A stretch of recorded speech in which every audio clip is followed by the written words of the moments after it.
all the privacy connoisseur that we have gathered here. Thank you all for coming today.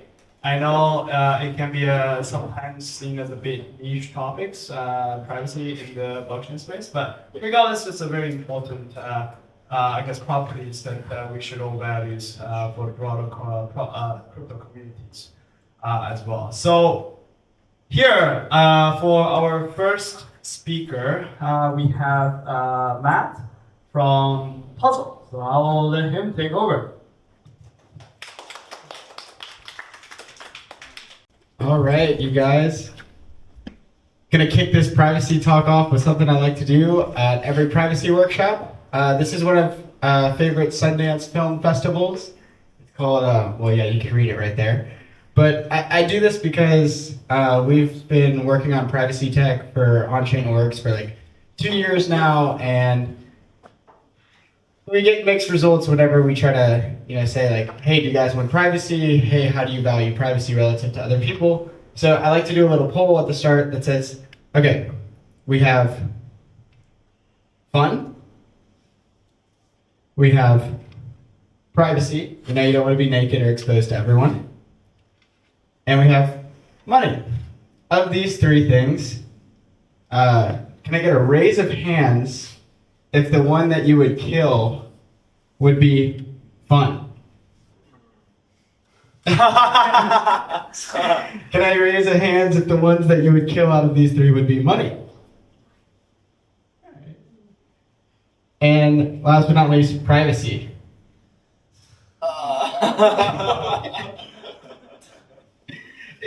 It's a world of trade-offs, and if you have to choose, just like to see the crowd. So, my name is Matt. I'm at Puzzle, and here to talk to you about private multisigs, programmability, and challenges with private shared state. Note, this is alpha. These are really poorly thrown together from a couple different slides, and we're planning to come out with like more formal summations of all the work that we've done in December. So, yeah. Yes.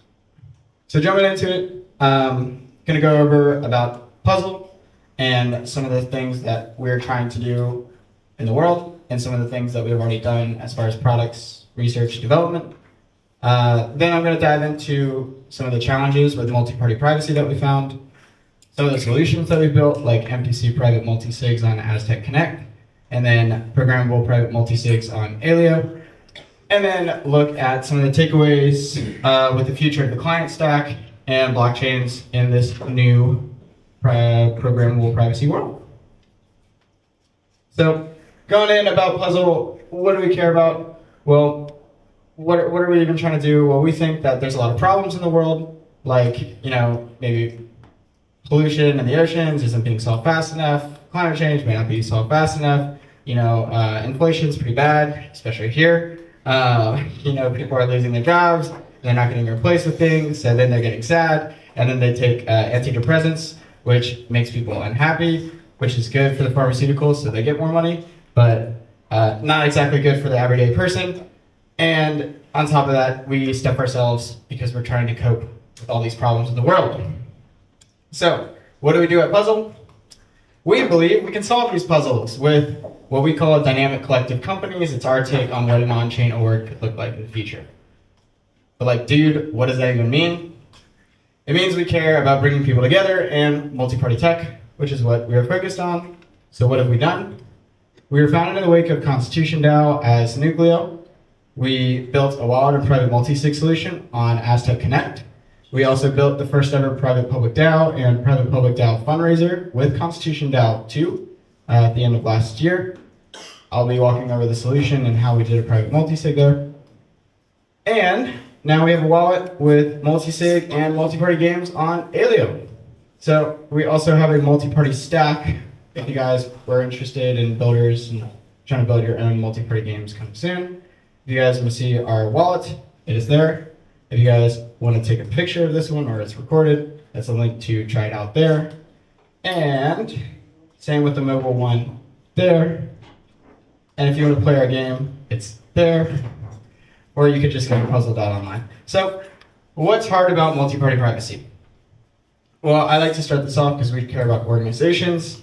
and looking at a simplified view of an organization and its shareholders. So typically, a business can keep its own information private to itself.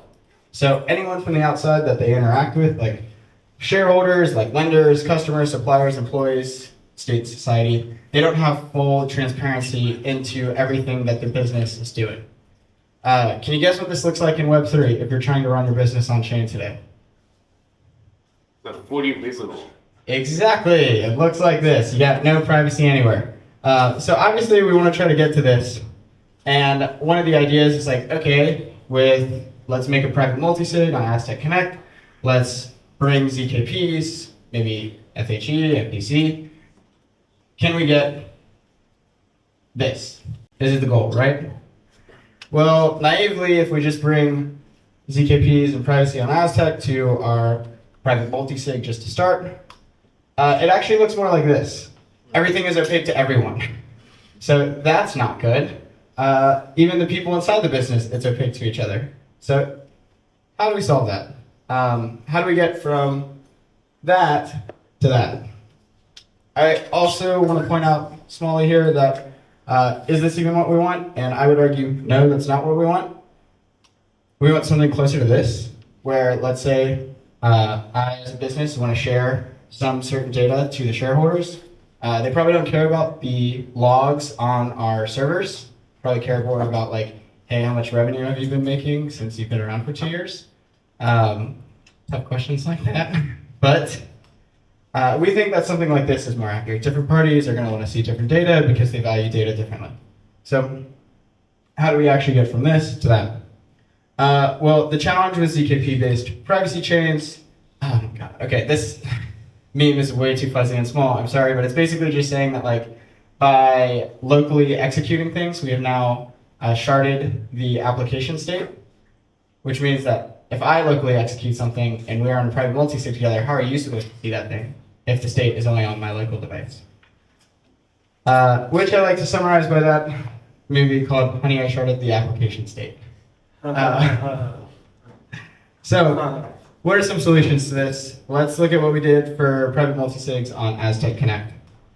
Getting into some more technical things here, what does this actually look like with the information state? Well, a person has plain text and they encrypt it with a view key to make ciphertext and nullifiers. And what gets posted on the chain is the input nullifiers and an output node and a ZK proof of what you've done. What does the ZK proof actually do? Well, it converts these two input notes into these two output notes, and it checks that it's a valid signature against the person that is listed as the owner on the plaintext in those notes. Then you compute whatever transition you're trying to do, execute, and post that whole proof of that computation on chain. A lot of words to say that there's two different keys. Oh no, that got screwed up, I'm sorry. A lot of words to say that there's two different keys, and that's all I want to point out is there's a view key that encrypts things, so that it's encrypted there, and there's a signing key, spending key, however you want to do it, which is listed there. With Aztec Connect at the start, what they were doing was just hijacking your MetaMask to create on the fly from your MetaMask a view key and a spending key. Nocturne also just came out, so I tried adding it to the slides too, because they do the same thing too. If you see that, sign that message in your Nocturne spending key, etc. Also shout out Nocturne that just came out. Check them out. Yeah. So both of these keys are both stem from your local MetaMask. Have you ever seen a DAO just share each other's MetaMask seed phrases with each other?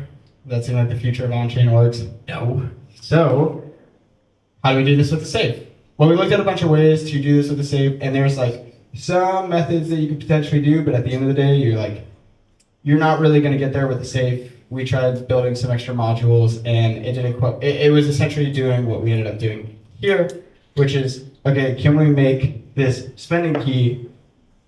This is what we care about being multi-party. We care about, hey, you need 2 out of 3 signers or 2 out of 2 signers to be able to update the state transition. What we don't care about being multi-party here, for our private DAO use case, was the view key. We said, hey, that can be an encrypted one and shared amongst everyone else, but what we really don't want is for any single person to be able to update that state without it. So that's one MPC solution. Speedy Musig is a NFN. MPC algorithm to split up keys and send these things together. So that is what we did there. That was our architecture for a private multisig. And then for a private public DAO, Constitution DAO 2, we ended up having a public safe multisig and doing NFTs for that you would purchase for the fundraiser campaign on there. And we had our Nucleo multisig inside of Aztec. And we used Systemo to have some privacy on NFTs there. So this ended up being everything that we had. A lot of work. And that's just for the multisig. That doesn't even get programmability on signing rules. That is just to force, okay, you have 2 of 3 signers, as an MPC algorithm normally does. It is hard to actually, programmable MPC algorithm without some rules layer to force that programmability. So now I want to take a look at solutions to programmability, like what we have with Ilya right now. Just a quick time check. Okay. Oh, I forgot to delete these. I'm sorry. All right, I'm going to run through. I guess I can go through this. All right. So what you guys were looking at before was a small n to 1 multi-party situation where we have n as in 4 signers on 1 account. So that's kind of breaking down what multi-party really means. There's a ton of different multi-party scenarios. I even argue later that Instagram and social media is a multi-party scenario as well. But in addition to a private multisig there, sorry, I stuck with the SpongeBob theme, there's also a 1v1 multi-party scenario where let's say I am playing you in a game of ping pong. There's 1 game of ping pong that is between us 2 parties, and that's what I'm going to walk through here. So we have a game called Where's Alex, which I think if this is recorded, you guys can see the QR code at the beginning. But it is a 1v1 game where it's pretty naive. I don't have my phone on me right now, but just to explain. The game of Where's Alex is I have these headphones. And so I am going to challenge someone and say okay, which hand is the headphones in? And I'm going to put money in a multisig and say, okay, if you guess right and you put money in the multisig, then you win and you get all the money out of the multisig. If you guess wrong, then I win and I get all the money out of the multisig. Alex Pruden is just the CEO of Alio. Built this on Alio, so we're just having fun. Where's Alex? So break this down on some slides. You have a challenger. They're the ones that are starting this game. And you have 2 boxes or 2 hands where you want to hide this beautiful little puzzle logo. And what the challenger is going to do is throw that money in a multisig, put that puzzle somewhere in a box, and they're going to send that to the opponent and say, hey, put money in a multisig and choose which box it's in. It's hidden to them which box it's actually in, but we still need a multi-party shared state to assure that I'm not just going to rug pull them and pull money out or anything. So they've got to put money in the multisig, and then they can choose. And if they choose wrong, I'll reveal the answer, and they get strong guarantees that hey, it's the right answer, and they were actually wrong, and I'll get the money. So the game flow for this looks like is you have the challenger in red. They'll compute something with their own. Every single state in this game is private to everyone, by the way. Nothing is ever revealed publicly. So the person who starts the game, the challenger, is in red. They do this first, hey, we're going to start a new game. The person in blue will get that and submit their money into the multisig with their key. And then with the multisig state, they accept the game and update the state of the game to say okay, now both of the money is locked in the multisig. No one can back out anymore. It's only up to whoever wins this thing. The guy in the red has the answer, and he's going to reveal that answer, and based on what that answer is, he can update and finish the game in the multisig. So what I'm trying to show here is that there is a red account, a blue account, and a purple account. may not show up well in the next couple slides, but before we get there, can anyone guess what are some attack vectors here? If I am challenging you to a game, how might I screw you over? Yes, that is one. Anyone else? Any other? Okay, so one way I can screw you over is never responding. I just never reveal the answer, and I'm just like, oh, you threw the money in that multi-sig? I'm sorry, I didn't really care about the money. Like, sucks. That's one thing that you could do. And so we want to program some rules so that after a certain amount of time, the person in blue will be able to get either an automatic win, like, oh, we decided to make it a penalty on the person starting the game if they never respond, and just make it an auto win to the blue person, and then they can win the whole pot. Like you mentioned, you can just straight up lie about where you hid the answer. So I may give you these two boxes. I may have actually hid it in this box that I didn't even give you a choice to answer with. So that could happen. Also, the opponent can like swipe left and just reject your stuff, and you don't want your money stuck in multi-sig. So you kind of need to program all these rules. So how do you mitigate these attack vectors?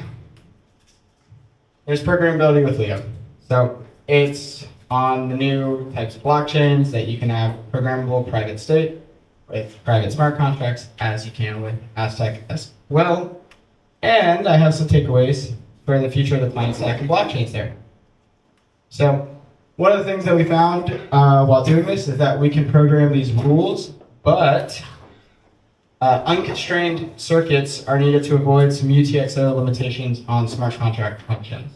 So one of the issues here is that if I bet you 10 USDC, UTXOs are like predefined. If you can't have unconstrained circuits, you have to define the number of UTXOs that you like put into this multisig and the number that happen with every single multisig transaction.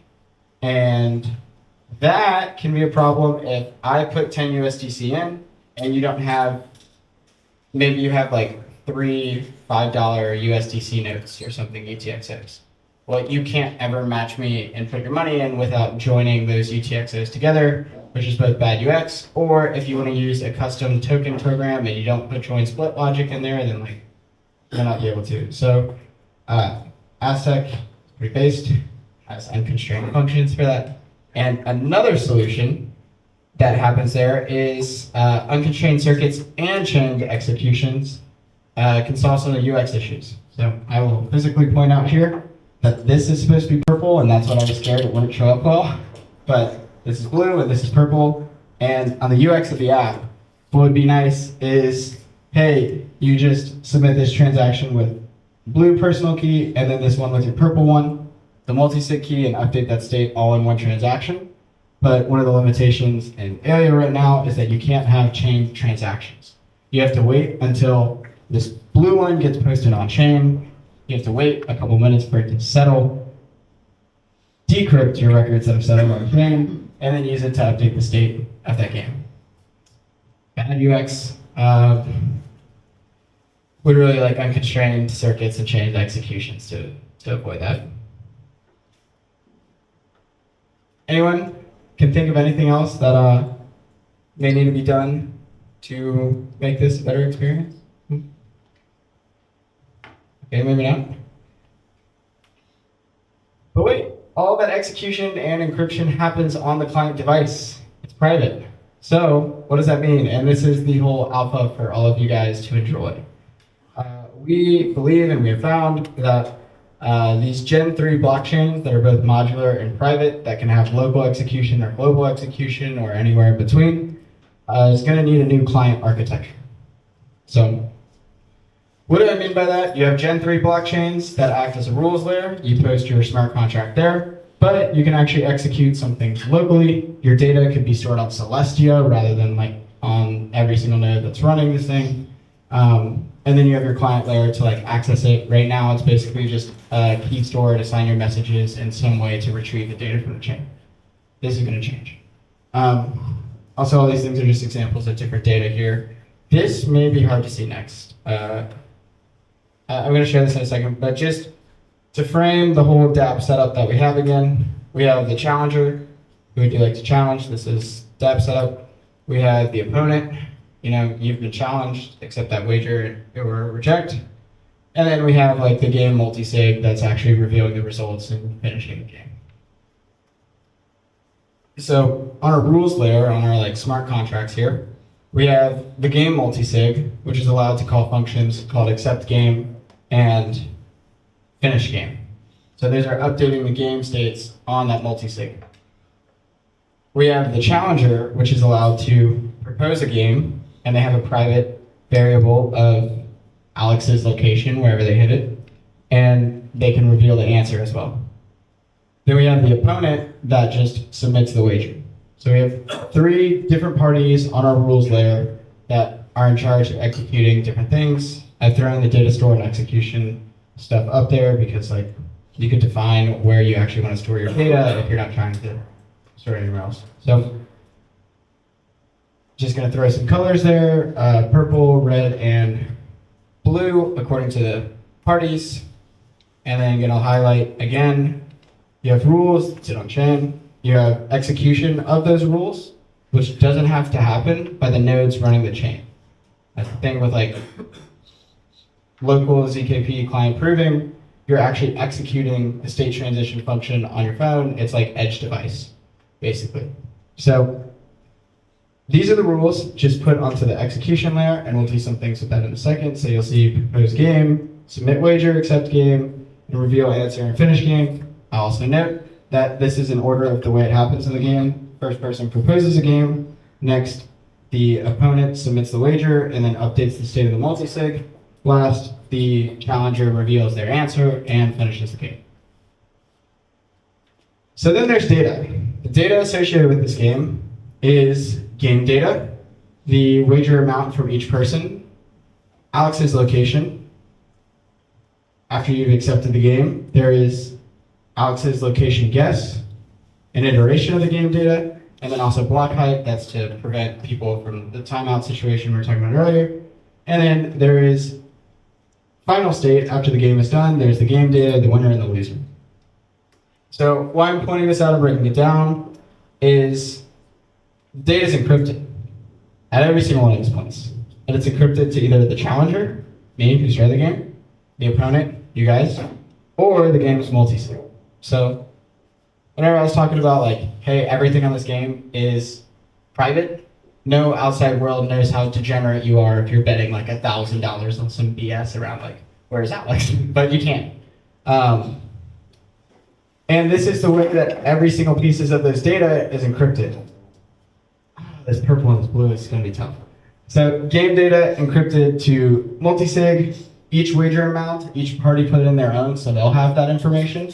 Alex's location is exclusively owned by the challenger, and then Alex's location guess. The opponent will have knowledge of where that is, but that also gets written to the game data. Block height is something public. And then we have, at the end, the winner and the loser. Each party knows what the other one is because they have the multi-party state too. Also, we'll call out that there is function differences. You can have a function done globally on public nodes. You can have a function done locally by an individual, and then you can have a multi-party function as well. So, highlighting, I guess it changed the color. Sorry, guys. Proposed game is done locally with an individual. Submit wager is also individual, but accept game is the multisig. Reveal answer is individual, and finish game is multisig. So I'll point out that this client architecture isn't just specific. This should say, where's Alex? Don't worry about trivia then.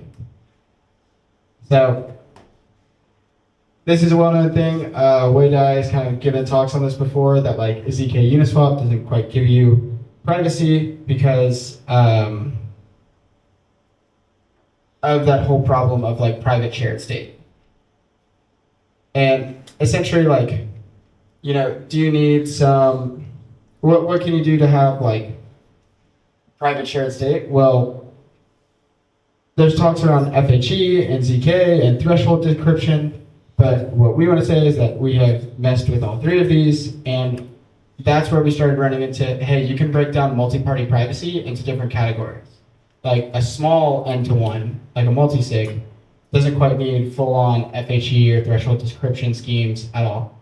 But something like Penumbra, which is trying to build a huge private DEX that anyone could use, actually does.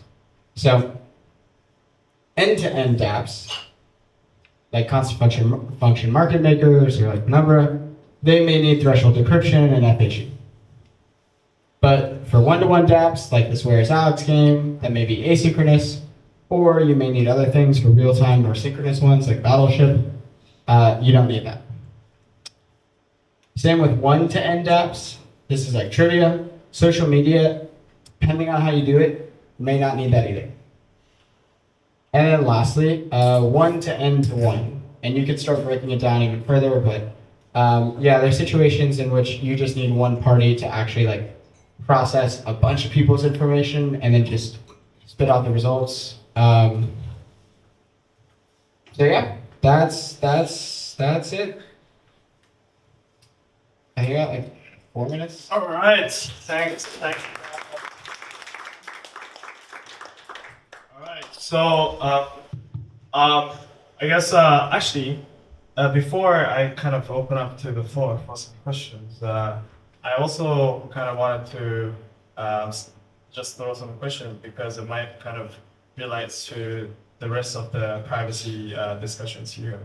But I guess one question slash thinking that I was having was that, like, for example, we had, Ian talking about different private executions on the previous like cryptography days, and one of the things that she was pointing at was the idea of like batching the states together, right? In the states, in this case, the transactions, executions, and how much you can batch kind of matters for how private your transaction actually becomes, right? So to that point, like I see that there is ecosystem that is entirely private. There's an application that is like locally private, and there's like a gadget that is like, only a feature private. So like within this like a versatile privacy gadgets that we have in this space, like how do you see those application level privacy and ecosystem level privacy adoptions to kind of differ over time? If you have any thoughts on that, and I guess this is also open to you all to kind of like think, perhaps discuss about as well, if you guys have any opinions on that.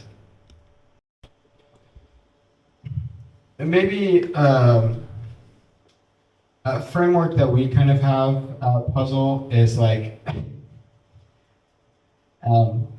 it's dual framework. It is no one wants privacy, and a lot of people need privacy on some things, and a lot of people don't want privacy on other things. So what we mean by that is everyone needs privacy that we have talked to with on-chain orgs for having their funds on-chain for like, hey, their strategic operations and what they want to do, and they don't want to have their regular sales just automatically on-chain. And then some of them actually do. Some of them want like, hey, we want transparency on what this new initiative is doing. Like people may propose, like at MakerDAO, for instance, someone proposed like a fund budget and enjoyment budget. And they were like, we would never make that thing private because that should be under everyone's scrutiny to make sure that the dollars are being utilized well. It's almost like, can we get a raise of hands if you guys want the government to be able to just spend your tax money privately without ever being able to audit it?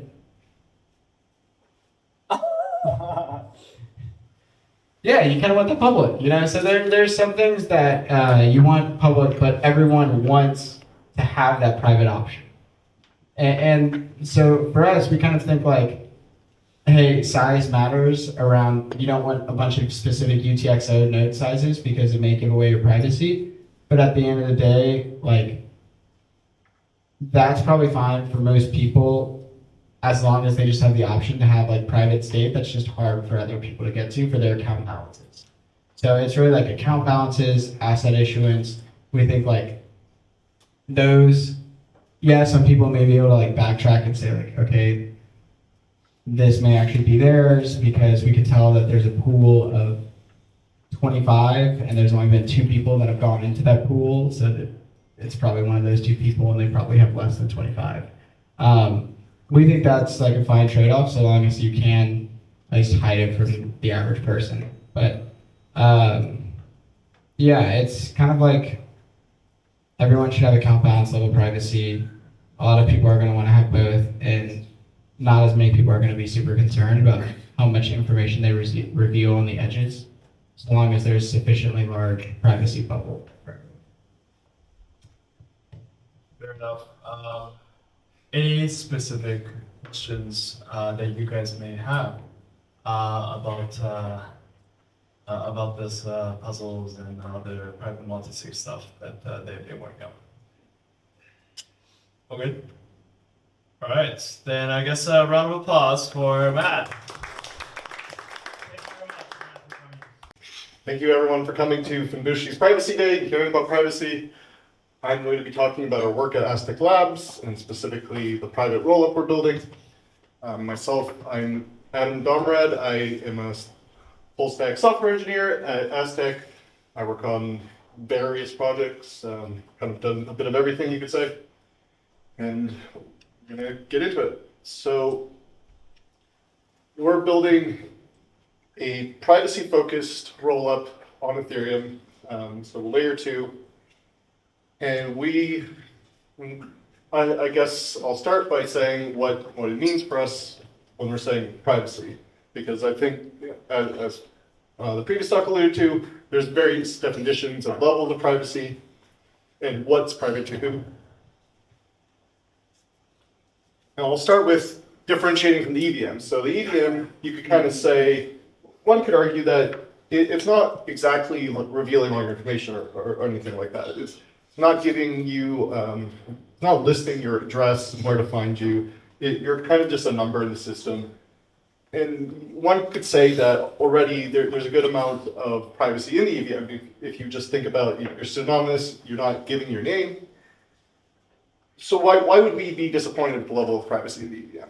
And largely that comes around to the idea of transaction linking. The idea that once you've done something serious, like an on-chain mortgage, if we're in a world where that was possible, and then you go to buy coffee, and then you leaked all of that, or say that you're some notable figure, and you found some funny NFT project, and you really don't want that to be implicit endorsement, and so you have to find some way, or just give up on the idea of interacting with something fun. And this diagram, this very serious diagram here, kind of illustrates our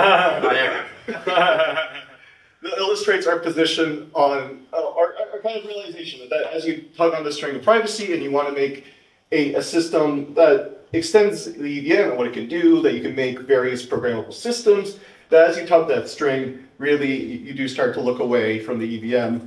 And you start to look at systems where things are more possible to make private. And the EVM does fall short in that respect. One of the fundamental things about privacy is that if you have information, you own it. So if you think about what the EVM is based on, the EVM is based on account models. It does cool stuff, like pools and order books are possible, stuff that wasn't possible on Bitcoin, and the reason that they moved to the account model.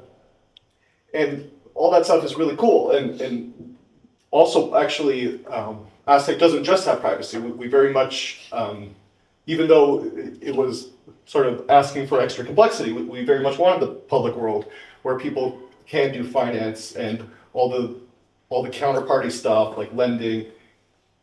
And so the EVM to enable this moved to an account model, whereas actually the original Bitcoin model of kind of everyone having notes, or UTXOs as they're called in very technical jargon, is more befitting privacy.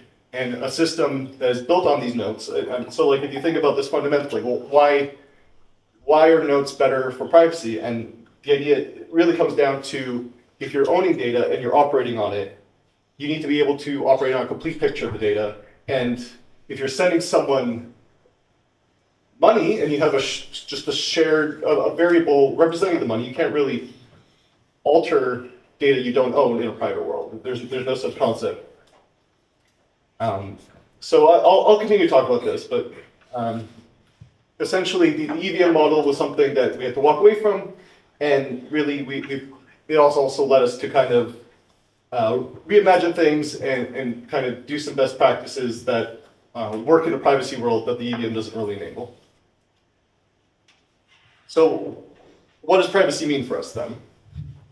It means that we have a private identity that, beyond just being pseudonymous, actually your identity is never leaked. The identity is not attached to the transactions. You have private state, that the things you're operating on, the things you're changing, only you see the full picture. The system is verifying that you're doing essentially state transitions, but no one really sees what those state transitions are, which leads into the fact that you're executing functions essentially on the blockchain, but those functions are just known by you, and the details are just known by you, and through zero-knowledge proof technology, which is the key enabler here, we're able to validate those state transitions with the zero-knowledge property, that those state transitions are valid, and that's it. And even in cases where this makes sense, the contract code itself could be withheld. Say that you're just operating with a few parties, and it makes sense for you to use the Aztec chain, but actually there's nothing in the validation logic that requires you to post that code. And if you're just operating with a few parties, you totally could do that. So we kind of have this catchphrase of something happened. So if you load up an Aztec block explorer, what do you see? It's just something happened. Someone did something to some state, and some function, and some contract, but you don't see any of what that is. And this is really the concept of transaction linkage breaking. So if you could think that if any of this was shown, you could create a link between contracts. Link between transactions.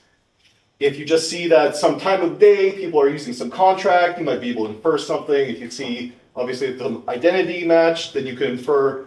You could start to try to guess what kind of activity they're doing based on what's happening on the public side of Aztec.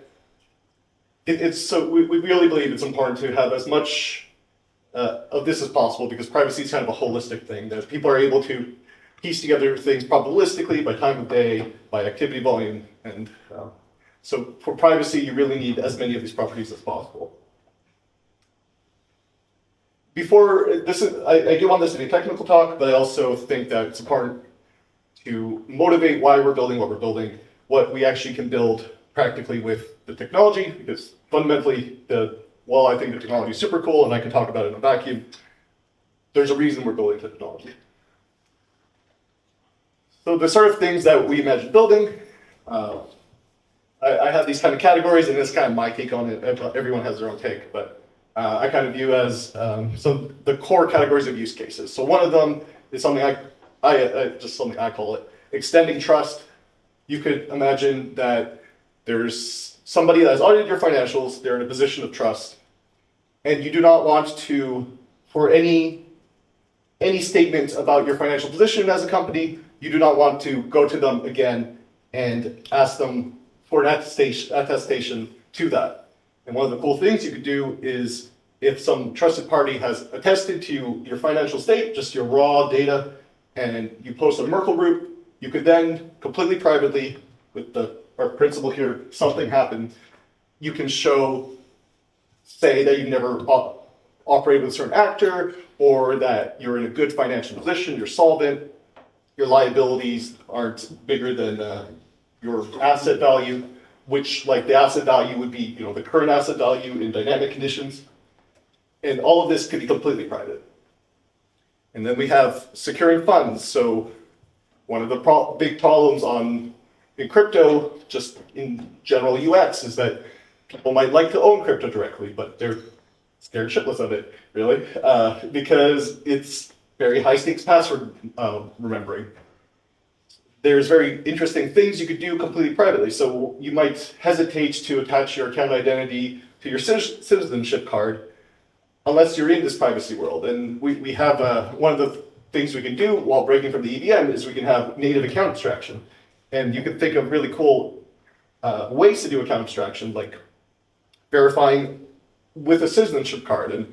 And actually one of the cool properties of citizenship cards is they tend to have, so not only a cryptographic signature in them, but they tend to have, if you reissue that citizen card, there's a provable relation between the citizenship cards. So you have this idea that you can go to a party that we all have to trust at the end of the day, the government, and actually redo your identity and still be able to access your funds even if you've lost this or you have to get a new card or something like that. And obviously, and I always believe in second factor auth, and you might then have another fun factor like a touch ID or something similar.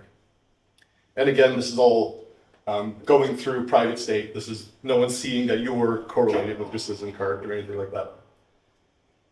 And other categories, governance. It's very important that democracies are based on this principle of private voting for a reason. No one should be pressured. You shouldn't, if there's a controversial proposal, you should be able to vote confidently how you actually see it and not feel pressured by the fact that it's publicly associated with your identity. There's finance. This is just the core idea of like the Uniswaps, the Aves of the world. And Aztec still does let you build that on the public side, but the important thing with is that you're able to bridge from the private side very easily, and you're able to use all of these with a private identity. And then somewhat more niche, we have games. So people do build on-chain games. So imagine you have collectibles, you have like some collectible card game like Magic the Gathering, and you have a complete private collection. So someone that's big in the field like Vitalik, he doesn't hesitate to purchase your card because he doesn't hesitate that there's some implicit, he's not saying, oh yeah, this is a great product, he's just curious, and he doesn't have to hesitate with on-chain activity that you would naturally do with this idea that people are going to associate the link and make inferences or anything like that. And there's also cool things you could do with ZK card games, like because ZK is succinct, you can post the proof of the result of the game and associate that with the NFTs that are actually on-chain, the collectibles. And all of this privately. You have a completely private tournament. And it's pretty cool. And there's all analogies to protocol design as well. You can imagine like any game protocol design is often rooted in game theory. All right, so that's all I'll say about use cases. Now to kind of go back to the technical side of things, I'm going to talk about how we build private abstractions, because the whole idea of programmable privacy is kind of new. And at Aztec, we're making a new execution environment. So we had the task of taking all of this stuff in zero knowledge, which at first was a theoretical idea, and then became abstracted slowly from polynomials to circuits and CertCom. And we're trying to make a developer experience that rivals, say, what the current Solidity user experience is. The fundamental technology that enables this for us is Noir. So Noir is a language that can compile to a circuit, but looks like a traditional programming language. And in fact, it looks as identically as possible to Rust. So here's just a simple function of adding, but it has all the Rust features you would expect. Well, I won't say all, but as many of the Rust features you expect in a sense in a ZK environment that we have implemented. And so we have structs, traits, functions, obviously, and what happens behind the scenes is that these are laying constraints. So the constraints are implicit. There's things like overflow checks to keep you safe.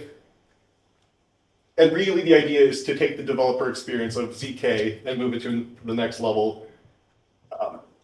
And I guess I'll contrast it with some approaches that other people take, which is to do ZK VMs of traditional programming language environments, like say ZK WebAssembly, like taking WebAssembly by code and proving it instruction by instruction.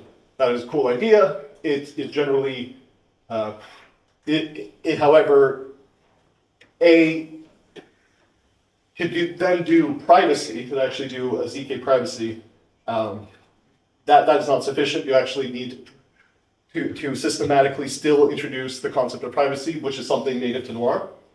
And B, that's a large overhead.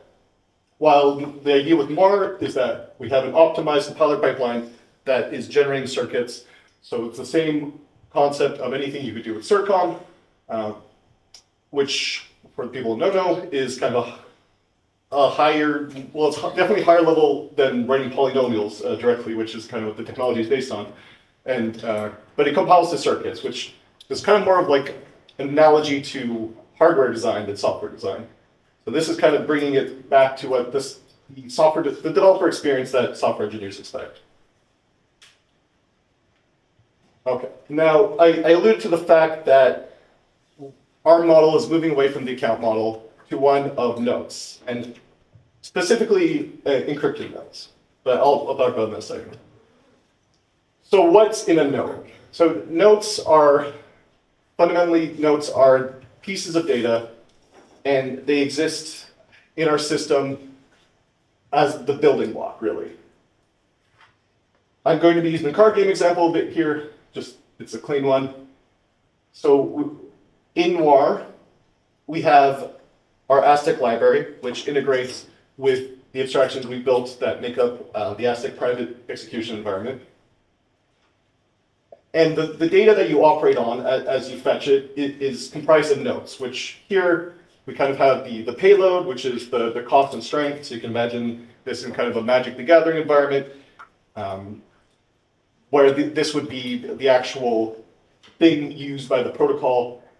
And the rest of the data, definitely the owner, it's what it says, is the person actually that has made that note and is expected to use it, and as well as randomness, so that if you know the inputs, that you're not able to do stuff like pre-image attacks and sort of trace by virtue of, oh, I'm going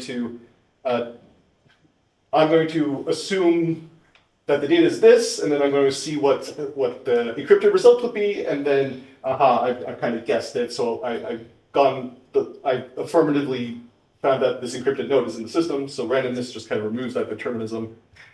And as well, the note header, which is something we kind of use internally.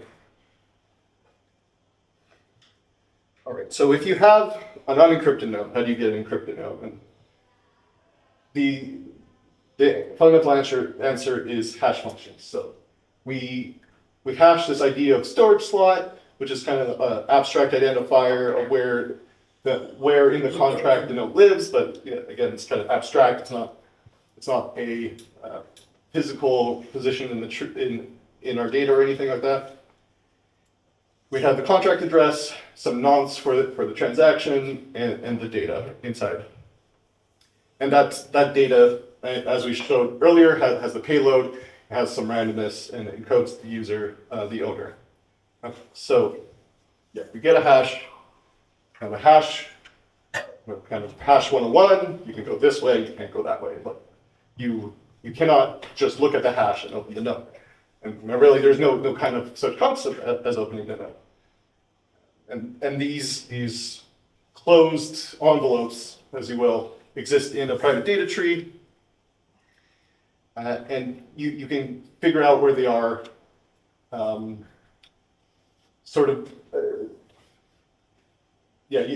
as a user, you know where your notes are, what they are. However, to anybody else looking at this is just opaque. These notes actually, there's a few things going on. The notes could be in any contract owned by any user, and actually not all of them are going to be active. There's this concept of notes in the system, they may have already been used.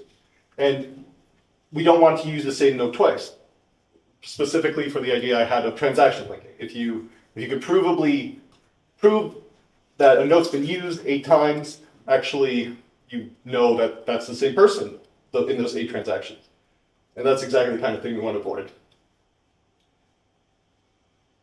And how do we achieve that kind of transaction linkage breaking? The core technology is nullifiers. There's a nullifier tree. And nullifiers are also, in essence, a hash of the note, but they're a different hash.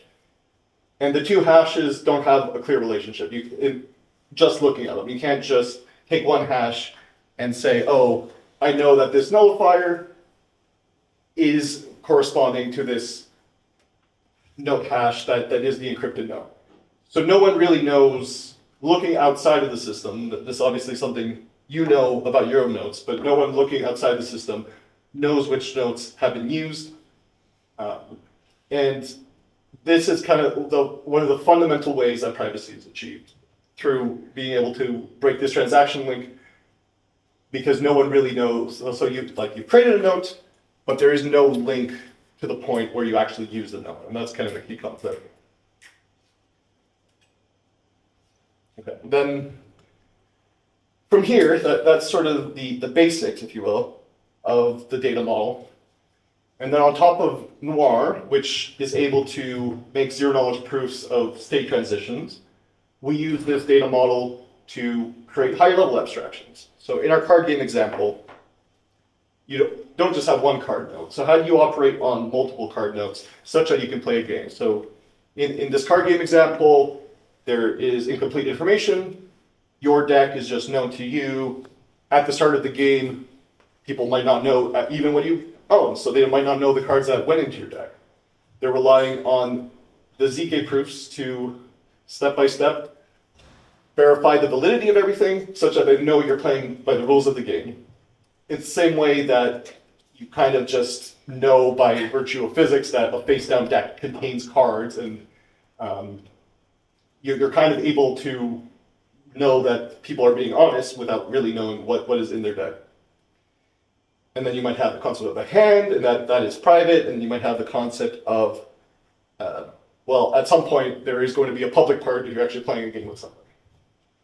Okay, so in this deck, this is from our card game example currently in our repo, we have this concept of a set. So what is a set here? A set really is a way to derive the storage slot of this node. And it isn't really, in the traditional sense, a collection. How do you operate? What's a mental model you should think of when you operate on private state? The mental model I think of is, if you were just making things up, you could play a card game. You could just be like, I have this, right? And all you really need to do from there is to constrain that. All you need to do is, okay, yeah, people can make things up, but they can only make the right things up. And that's kind of the mental model I have of private execution. The idea that we have this tree that we could look at notes and see if they exist, and if they're valid, they don't have a nullifier. Then we could take what the user is telling us, which is, okay, yeah, I'm coming in with this deck. These are my card notes. The user is just doing this on their local device. But they're able to take this encrypted tree, make statements about it in Noir, create a zero-knowledge proof, and that's how we're able to actually make a statement about the game without revealing anything, but that we are coming in with a valid deck, and then from that valid deck, we're drawing a valid hand. And at this point, we've done enough private state transitions that we're ready to get to a point where we're actually going to reveal something to the other players and make some logic that actually interacts with the other people, because fundamentally there's a strong private part to this protocol that is this game, but we're playing with counterparties and they need to know, we all need to show what we have, and the public part of the chain needs to, well, the public part is the only part really that can then take what everyone has shown and make a result. Okay, so just showing a little more about how you might operate. The user might be coming in and saying, hey, these are my cards. These are the cards I own. And we would, in this example, it's actually sort of an example of the cards you have are wagered on the game. We're actually removing them from the collection. And if the user is coming in and lying about their cards, actually this will fail, and they'll not be able to make a ZK proof that all these cards they're claiming to have, I'm going to remove them and wager them. They would just be blocked. So if this execution of this Noir actually is able to be proved, then we say, okay, we are satisfied that the user is not lying about their cards, and that these operations can continue, and that they've made a valid state transition, and then the user updates their data. Again, they're the only one getting the full view of what's happening, and they're remembering that. And then when they need to do their next state transitions, well, they better have that data, because that's the data that's valid for them. And just as a technical thing, yeah, the users are always able to reconstruct their data because unless you're doing something weird, everything is going to be posted on chain. You're going to be able to decrypt your notes because you have the keys. They're encrypted on chain when they're created, but you're able to look at them and see, okay, yes, this is actually my data. So a user can always recover this view, but no one else can. Okay, so I mentioned that there's both a public and private part. So even though this code looks, well, this code is still in private world, but the public part is still in noir. In the public part of the Aztec VM, we need to connect to it. And it is not just a simple matter of calling the public part, because what does that actually mean? So the private part is running completely on the user's machine, but the public part is not. It's actually taking the information from all the users, and some shared sequencer, like in Ethereum, is actually looking at these facts and computing something. What we really have here is this kind of idea of a message bus. So calling a public function here, so in this example, someone has joined a game, and then we need to do something on the public side to show other people that they've joined the game. This is constrained by the fact that only the smart contract can queue this on-game join, so no one can forge it. And the smart contract will only do that if you have a ZK proof on the private side. So that is sort of how we bridge the private to public world and are able to play a holistic, you can kind of imagine this in general as how you do a mixed private and public protocol. And all of this is in noir. The public part is compiled a bit differently for our sequencers, while the private part is compiled to run on user's local device with circuits.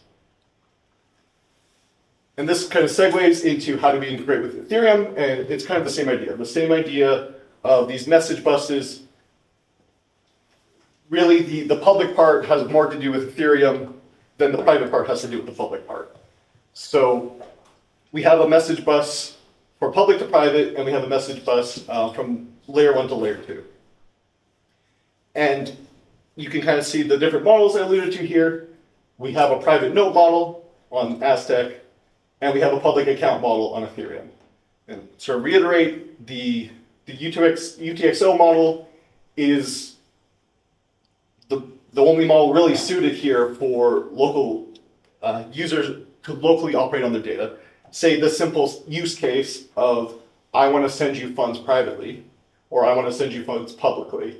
So for orders, for the use case that I want to send you funds privately, if we were to use an account-based model, and we were just doing ZK proofs on some number that is your number, well, actually, I can't just do that on my device. That's the fundamental thing. Like, if we were to share this somehow, there would be race conditions, because then it matters who does what transaction.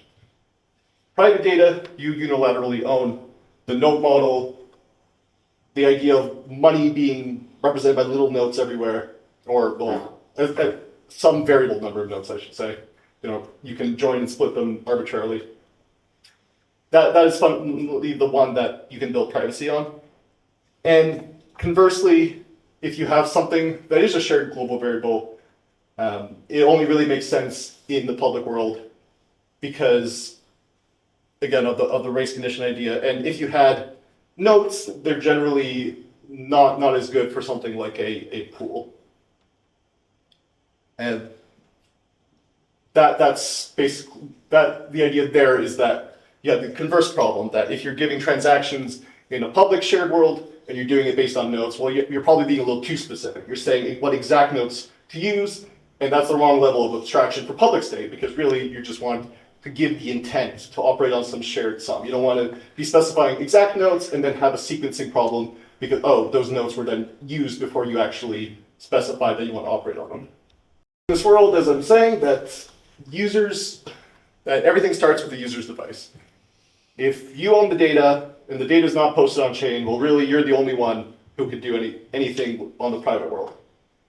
We have this concept of a private kernel proof, and fundamentally, that's the ZK gadget that takes your private function, your call stack, and it makes a proof that satisfies the sequencer that you have done things correctly. That something happened, but something happened by the rules of the system, even though no one really knows what rules exactly you operated with.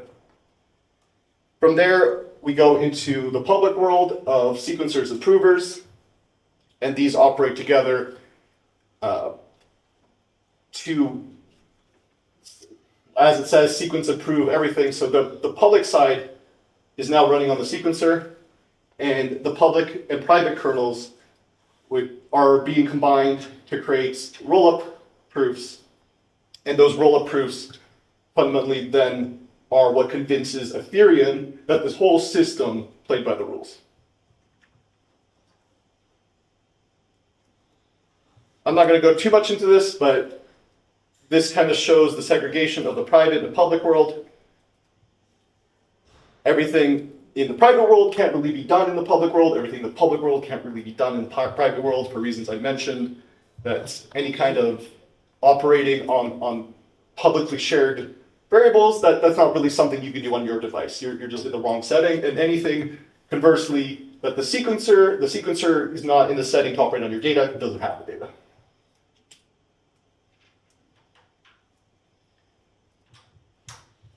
So this is not something I'm going into crazy detail on, but this is sort of a view of our actual struct that represents a private context, and is roughly what goes into a private kernel proof. There's ideas like the nullifiers you created, the commitments you created, but really all of this becomes abstracted away in a ZK proof in a way that, you're showing that you've created nullifiers, but that's really it. It's not associated with any specific account. It's not account or contract or anything like that.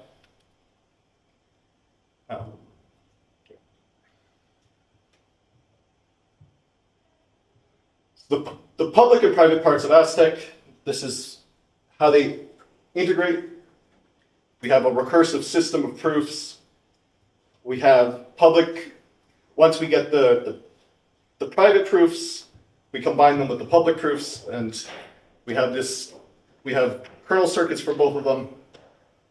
The sequencer, similarly to what's happening on the user's device, is simulating these things, making witnesses for the values that kind of go into the ZK proof, which then get constrained by the ZK proof, and assuming that you're able to make the proof, that you're playing by the rules of the system. And finally, once the prover network has recursively combined the public and private proofs, we're posting a single proof to the Ethereum chain. It's sort of a view of how it happens. There's a prover network, all these colors are different provers. We're making merge rollups of the results that these provers have made. This kind of multi-party system. And the leafs here are both either the private or public proofs. This is kind of the last detail I have. The system we're creating is decentralized in this way. And not only are we trying to solve privacy, we're trying to solve the decentralization problem in layer 2s. And the way we do this is not only do we have things like sequencer election, but we have these prover networks that people can cooperate with to help the sequencer to actually create the final result and create the roll-up in a way that many parties can take part, and if anyone goes down, the system continues. All right. That's sort of the whirlwind of details I have here. Thank you for listening. Just as a final note, if you have anything here you disagree with or want to discuss, our discourse forum, forum.aztec.network, by all means, if you just want to casually talk to us on our developer Discord, it is kept developer only, so don't worry about too much noise there. We have our documentation, which is mainly suited for if you want to play in our sandbox. So what our sandbox is, well, we're not currently at mainnet, but we do have an end-to-end sandbox, so it integrates with an EVM that's on your machine. It's running proverless, but it is running WAR, it's running the whole stack. There's a few things missing like fees. However, this is the perfect time for people to play with this, tell us their developer feedback, just like the puzzle guys are, which is really helpful. And there's no better time to give your say in the Aztec network. Thank you so much. Thank you. I think that was a very thorough overview of like the entire Aztec stack from like bottom up. I guess there was even something I personally didn't I guess notice specifically on the proof that is coming out of the private kernels and the public kernel. And then maybe correct me if I'm wrong, like as I'm understanding right now, the public kernel is where you have this like the public VM executed, and then in the end you will have a proof that represents the execution trace of the entire public kernel execution, right? Yeah. And then the private kernel, where it's more like each entries of that private kernel is gonna be a client-side proof that's submitted by the users, right? Mm-hmm. Right, and then you kind of process all of it, verified through the private kernel, which then kind of recursively gets combined with the public kernel. Yeah, exactly. Like, the whole user's call stack, they've already recursively done that, and then what they send is just the final result. So they're kind of part of this recursive scheme. Gotcha. Well, I guess anyone in the crowd that has some questions or want to throw some stuff in the ring. Next. A quick about the private functions, right? So can private function modify some public state? For example, if my private function is a swap, it's a swap function. Can this swap function be used to modify the amount of token in some public contract? Yeah, so that's a good question. I think it's something that everyone learning Aztec has to first ask themselves.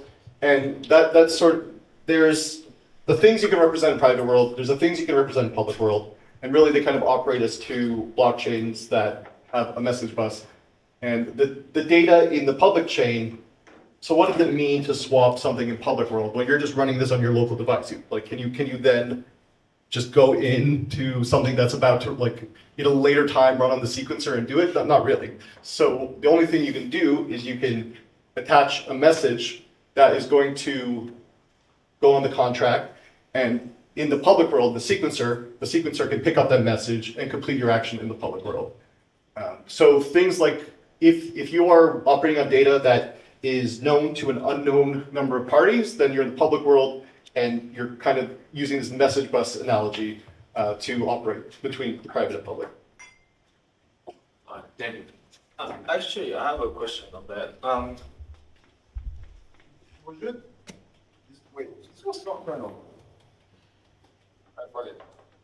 Is there some sort of like information leakage that would be possible by interacting with the private? Yeah. That's sort of, there's a fundamental information theoretic thing of you need to publicly say something for the public world to be affected. And that is where you have to be careful, because there's definitely ways you could have a nice private design, and then if you're just like, I'm just going to call this public function every time, then you might be in a situation where in practice the public part is leaking basically everything. Right, they can guess basically what you're trying to do. Yeah, so there's definitely design patterns there of like, okay, so if you're doing a swap, you might be careful about what goes into that. But I think that there's going to be that small leakage to be able to do stuff with public, which is like similar to as if you exited to Ethereum to do something. You have to go outside of Aztec, that kind of thing. Sure. I think same thing happened for the Zcash, right? Because Zcash, they have like public account and shell account, right?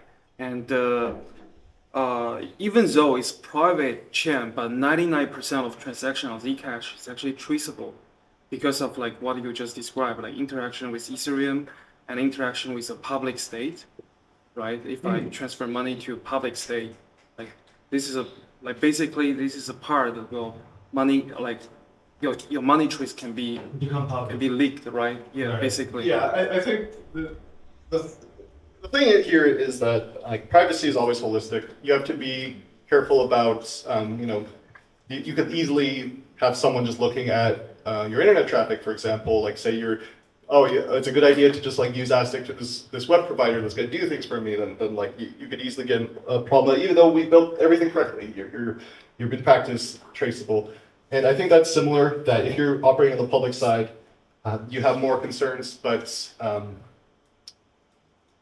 there's just more to consider. But the leakage should really just be confined to, okay, at this time there is someone in the system that is doing a swap, and if the majority of your transaction history, like most of Zcash is not private, so it's if you're just like doing a few things in private and then mostly public, then yeah, you're in a position where you're not really being holistically private. But if you're careful about how you design things, that really just at the edges you call into the private and public world, I think the trade-off's acceptable. Oh, another question is Aztec fully EVM like bytecode level compatible? No. And that's actually like the first meeting is sort of like trying to demonstrate that our public side is really optimized to be a holistic experience with our private side, and for Noir to have one smart contract that is able to go between private and public, and all the same syntax and semantics. Sorry. And Sorry. no worries. And and beyond that, the ZK EVM overhead is crazy. Like people are talking about ZK EVMs that need like a terabyte of RAM, whereas we want a public VM that you can do in like 16 gigabytes of RAM. So the EVM model for the private side is just incompatible. For the public side, it's too different from our private side to have a nice user experience, and it's also too expensive for us to have a decentralized network. So yeah, we have broken away from the EVM, and we're trying to take advantage of that intentional break to do stuff properly, like have account abstraction from the get-go, have it part of the core network, so that people don't have to bend over backwards like they do on EVM, and just rethink some things that were kind of dangerous in EVM as well. Another question. Sorry. Yeah, no. So, for example, if one day Uniswap team decided to build a DEX on Aztec, they have to build two solutions. One is for the public, one is for the private one, right? So, not really. I mean, in a Uniswap example, there's really not much to build on the private side. So if like the public Uniswap design is going to be similar to Uniswap and EVM. And then on the private side, really, like there's the idea that you have a private identity that comes from the private side, and then you call a public function. That's what Uniswap would build on the private side. Well, there's not too much. It's really just the fact that if you have it on the public side, you have first-class access to private identities from the private side. I think I just want to also add that, I mean, please argue with me if you don't think it's correct. But I personally think that any privacy infrastructure that we see today is fundamentally a type of a mixer in disguise. It can exist in many different forms, but it's sort of like doing the role of mixing. And as stated previously, like if you have a small specific applications with privacy enclave on top of it, but whenever it interact with public states, it starts leaking informations, right? Just like giving hints of, okay, this is what it's trying to do. Liquidity changed. Okay, this is what probably happened. So I think you can argue that the bigger the privacy enclave is covering the ecosystem, perhaps beyond just single dApps, it probably provides more avenues for privacies that can't be easily tracked. So the question is like, okay, do you have only single application that has privacy, or do you have 100 application that has privacy that is also composing / interacting with each other? I think that would have very different privacy / tracking landscape as well. And just one thing I want to mention is that we definitely believe in the spectrum of privacy, that there's a big difference between complete on-chain transaction linking, which happens on EVM, and the idea that you have some breaks. So there's not everyone is trivially seeing that you're associated with some project that might be a bit controversial. You're giving to some cause that you don't really want your public brand to be associated with. I think that's if you look at the system and you're able to reason about things like that, that's fine for most people. There's sort of the level of privacy that you really need. That's going to be different for different people.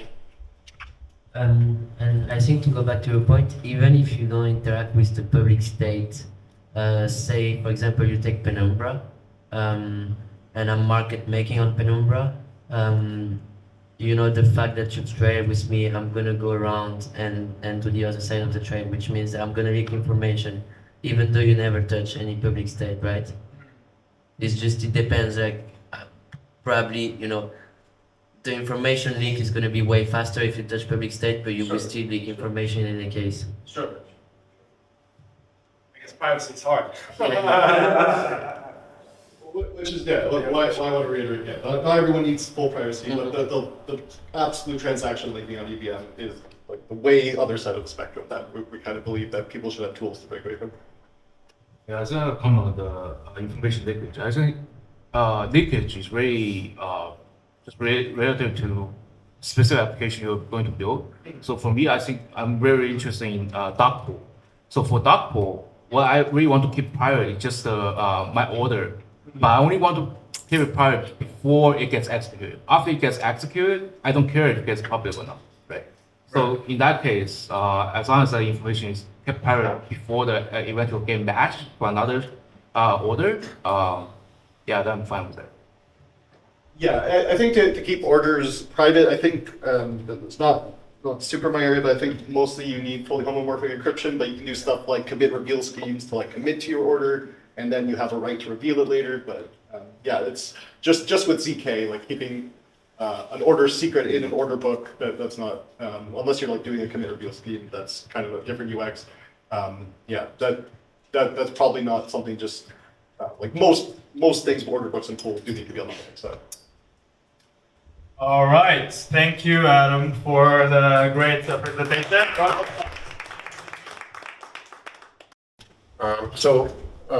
First, I'm Bobbin from Polygon, and I work on Polygon Miden. Polygon Miden is kind of also like an L2 that has one of its goals to preserve privacy. So in that way, we're very similar to Aztec. So I'm not going to reiterate all the things that Adam mentioned, the motivations of why, and we want to do that, and basic goals are very similar. The architecture though is different, so I want to kind of cover the architecture and as part of that also describe a few things that we're trying to achieve, like how we, for example, achieve confidentiality, how we break linkability between basically break transaction graphs so you can figure out who's transacting with whom. And also touch on node discovery, so how we figure out who sends what to users. How you can figure out if something's been sent to you and so forth, so on and so forth. One other thing that I want to mention, so like basically in terms of overall goals for the rollup that we have, the goals are we want to have increased privacy so that people can transact without revealing everything. The way we want to do it is by pushing as much as, and we also want to support much more scalability than is available on Ethereum. So the way we want to achieve both goals is by pushing as much as possible to the user. So both computations and data storage can be done on the client side, and then the network would do as little work as possible. The other goal that I think is important, and we're kind of like in this discussion here touching a little bit on it, is I believe that for privacy to become kind of ubiquitous, you need to make it so that the private option is cheaper than the public option. So if you want to transact publicly, it actually should cost you more than transacting privately, or vice versa. If you want to transact privately, it should cost you less than transacting publicly. And in that case, most users would choose to be private by just by incentives. So the situation, for example, where a private transaction is more expensive than the public one is not the best one, because it disincentivizes people from using private transactions. All right, so I'm going to compare a few things to Ethereum. So by show of hands, who is familiar with like Ethereum and what Ethereum accounts are and things like that? Okay, some people, most people. All right, so I'll start. So like, again, there's a lot of terminology overlap with Aztec as well, but the architecture is different. So I'll use terms like nullifiers and nodes and things like that as well. But I'll start with kind of describing the basic building blocks of Miden rollup. And the most basic thing is an account. So let me kind of like draw out what an account would be. So like, let's say this is account. I also don't spell variable, so I might make mistakes. An account consists of a few different things. There is an account ID, like a unique identifier. In our case, it's a 64-bit value. There is account code. This is basically this is code. So we have Miden VM, which is a specialized VM that we built specifically for Polygon Miden. I'm not going to go into details of Miden VM, but this is basically a commitment and actually contains the code of that can be executed in Miden VM, and this defines like the public interface of an account. So an account can, this basically also means we have native account abstractions where any account has code, all accounts have code, and this could be like a set of functions that are available publicly to be called on an account. Every account has storage. And storage is, the architecture is slightly different, but you can think about it as the same way as an Ethereum storage, account storage, where you can have like key value pairs. There's, slight deviations from that, but basically you can put things in storage. Users can, there are storage slots, and you can, store whatever you want in the storage. And practically, there is no limit of what you can put in the storage. Obviously, the more you put, the bigger it will be, and it creates other that you need to store it somewhere. Then we also have a nonce, and this nonce needs to be incremented every time. Let's say storage value changes. Whenever state of the account changes, the nonce needs to be incremented. And so far, this looks relatively similar to this ID thing. It looks relatively similar to Ethereum accounts. We do have another thing here which is different. So in Ethereum accounts, you usually have balance as something that stores native native currency of Ethereum. In Miden, we have something that we call vault. And this vault holds all assets that an account holds. So this is basically, the actual implementation is like a sparse Merkle tree. So you can think about it as a sparse Merkle tree. And I'm not going to draw the whole tree, but basically, each leaf in this Merkle tree is either 0 or a commitment to some asset. And an asset could be a fungible asset. You can imagine, like, let's say 10 ETH, like it would be like here, it would be 10 ETH. Or it could be a non-fungible asset, and that could be just like a hash of some NFT or whatever. So like it's 0x, 1, 2, 3. So this is one of the main differences from Ethereum, for example, where in Ethereum, if you think about ERC20 model, you have assets stored in different contracts, which means, and I'll get to the benefits of this a bit later, but which means like every time you get a new token, for example, you need to create a record in another contract, and that consumes more and more state in Ethereum. In this case, it does increase the size of the account, but for private accounts, it doesn't matter, and I'll get to why. But here, we store everything under the same account. So like by examining the account, you know all the assets that an account owns. You don't need to, like in Ethereum, frequently need to examine the entire state to figure out which assets you own and so forth. So this is the basic construct of an account. Now, we have, as part of the state of Miden rollup, we have something that we call account database. So account database is basically a commitment to all the account states that are currently active, or not active, but current states of all accounts, basically. And this is also a sparse Merkle tree, where a path in the tree is determined by the ID, and the value in the leaves of the sparse Merkle tree is actually hash of the current state of the account of all of these fields. Okay, any questions? By the way, feel free to interrupt, ask questions if anything is unclear. Ask if it's unclear to you, it's likely unclear to everyone else. Oh, you can just. How do you populate the leaves? Like, how do you know which leaf is going to be the 10 leaves or whatever? Yeah, so basically an asset actually is a 256-bit value, even for, for this one, and there is like a structure for different assets. but basically the 256-bit value determines the path in this tree for a given asset. Okay. Yeah. So it's unique for all Unique, yeah, okay, okay. yeah. I mean, we don't put like 10 ETH and like 11 ETH. The ETH will always end up in the Yes. same leaf, but like each NFT will end up in a different leaf. Okay. And we ensure that there are no collisions by the rules of how you can create assets in the network and all that Okay. stuff. Okay, so far so good. So the next thing what we have is a node. So a node is another kind of basic building block. And a node consists of a few things. First, it has a script. And this script,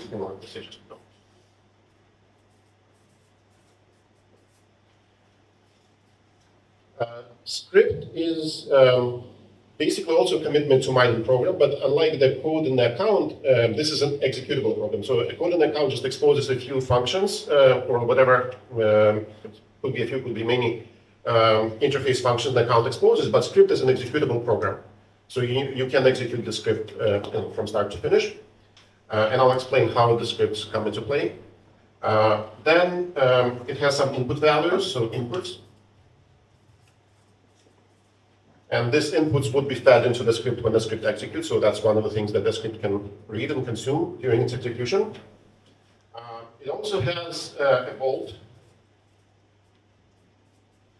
The structure of the vault for the node is a bit different. It also holds assets, but here we don't have a sparse Merkle tree. We just have a sequential hash of all the assets that are in a node, and we limit the number of assets that a single node can carry to like I think 256 right now.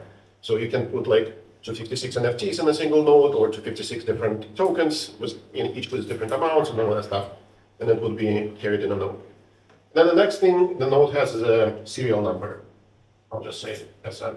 So this serial number is something that is used later to break linkability to when we create nullifiers and things like that. But this is like a basically described node.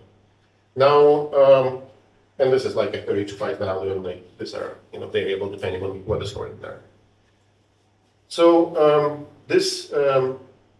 the way one of the things I should mention is like how we compute like hashes and nullifiers of the node. So I'm not going to go into the exact details, but basically we take this information and we hash it in different ways to compute the hash and the nullifier. So you can imagine, for example, if you want to compute the hash of the node, like H would be hash, let's say script, inputs, vault, and serial number, like that. And if we want to compute a nullifier, we do it actually differently, but I'm going to like simplify it right now. We do it, let's say, in reverse order. So like, say nullifier, all inputs and script. So this way, if you have hash, you cannot invert it and figure out what the nullifier for this node should be. Again, the exact computation is actually different. We structure it like we want to achieve some other properties as well, but I'm not going to overcomplicate it right now. But basically, if you need to have all this information to compute the nullifier and hash, obviously. But if you know the hash, you cannot infer what the nullifier is. And nodes get created. I'll get to how the nodes get created, but they are stored in another database. What we call it is called a node database, and this is actually a Merkle mountain range. Merkle mountain range, which is you can think about this append-only log. So you always just append nodes. You create them and append to this log. You never remove them from that log. That has a few nice properties for various reasons, but it also has this drawback that you don't know which nodes have been consumed. So we need another database, which is a nullifier database. And the nullifiers, so basically whenever a transaction gets created or a transaction gets executed, produces of nullifiers, they get recorded in the nullifier database, which is also a sparse Merkle tree. And basically you check, if a transaction produces a nullifier that already exists in the nullifier database, then you can't execute the transaction because it would be double spend of some node. And because the nullifiers are deterministically computed this way, like every node will produce a unique nullifier. You cannot like change nullifiers as part of the node. And yeah, so this is basic building blocks. Now let me talk about what is a transaction in Miden. So a transaction in Miden actually has a few restrictions, but you can think about this. So this is a transaction. It always works with a single account, or at least we can expand it in the later iterations, but for now, a transaction involves only one account. So you would go say, let's say, account, as input, and it could update the state. So a prime would be the output as a state, a new state of the account.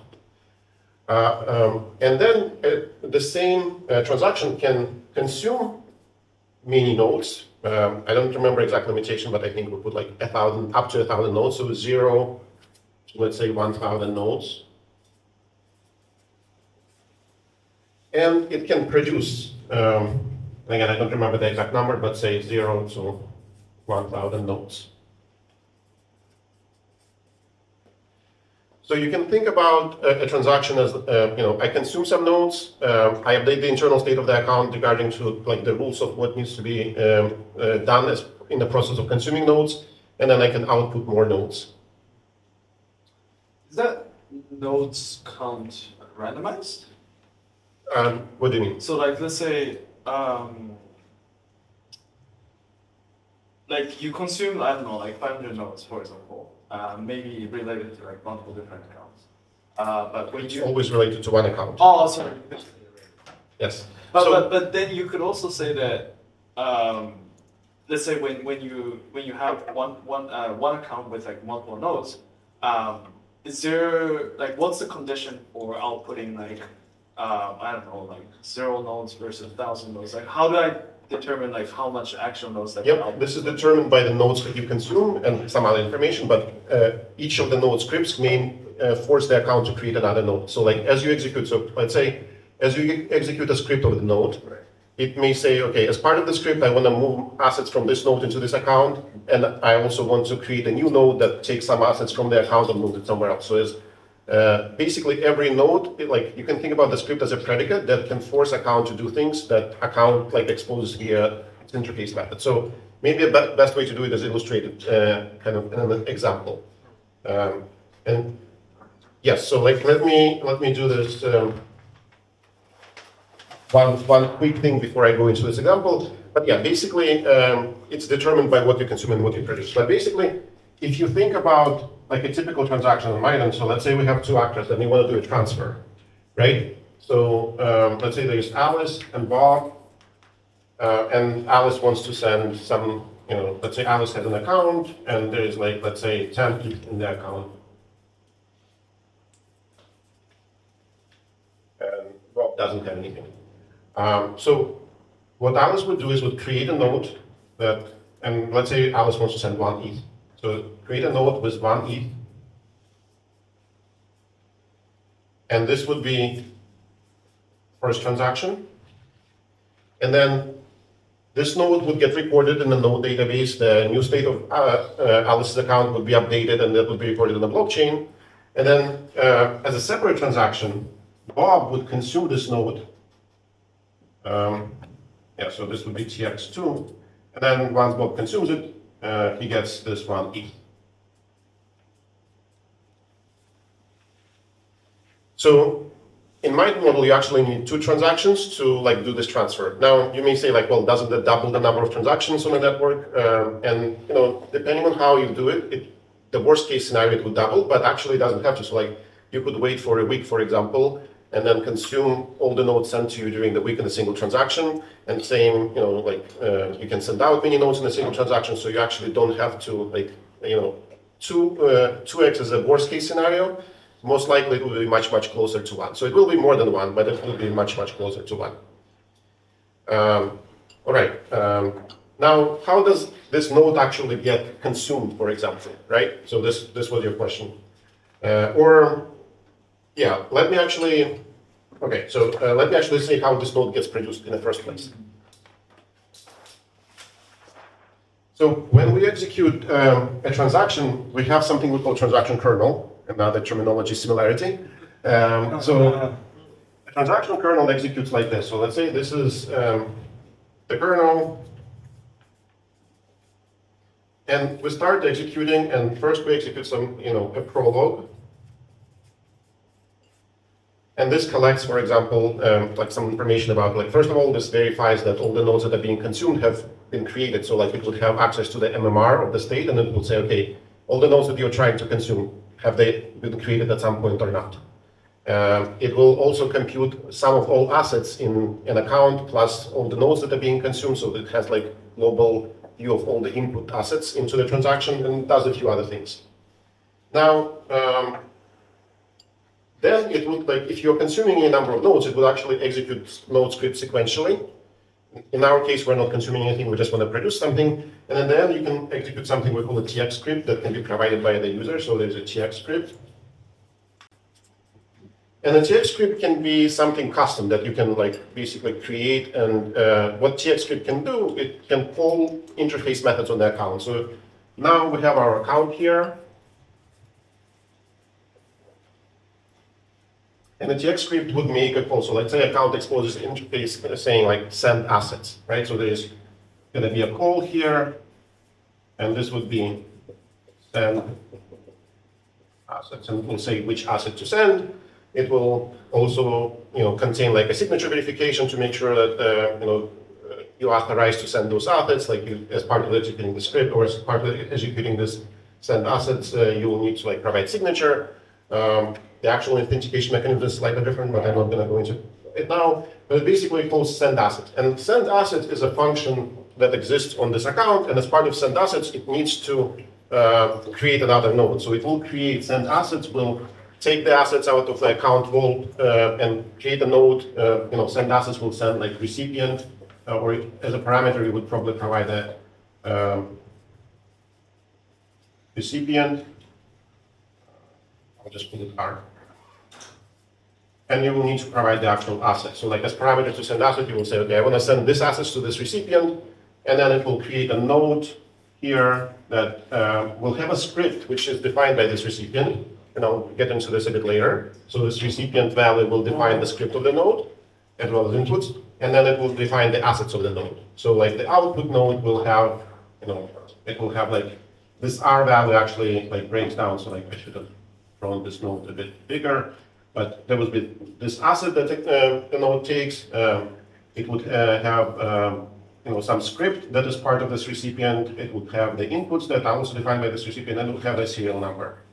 And the serial number in our current implementation are also like this recipient is basically a combination of these three fields. So now these nodes get created, this transaction gets executed, proven, whatnot. So this node gets recorded on the chain. So now, next step, how do we consume this node?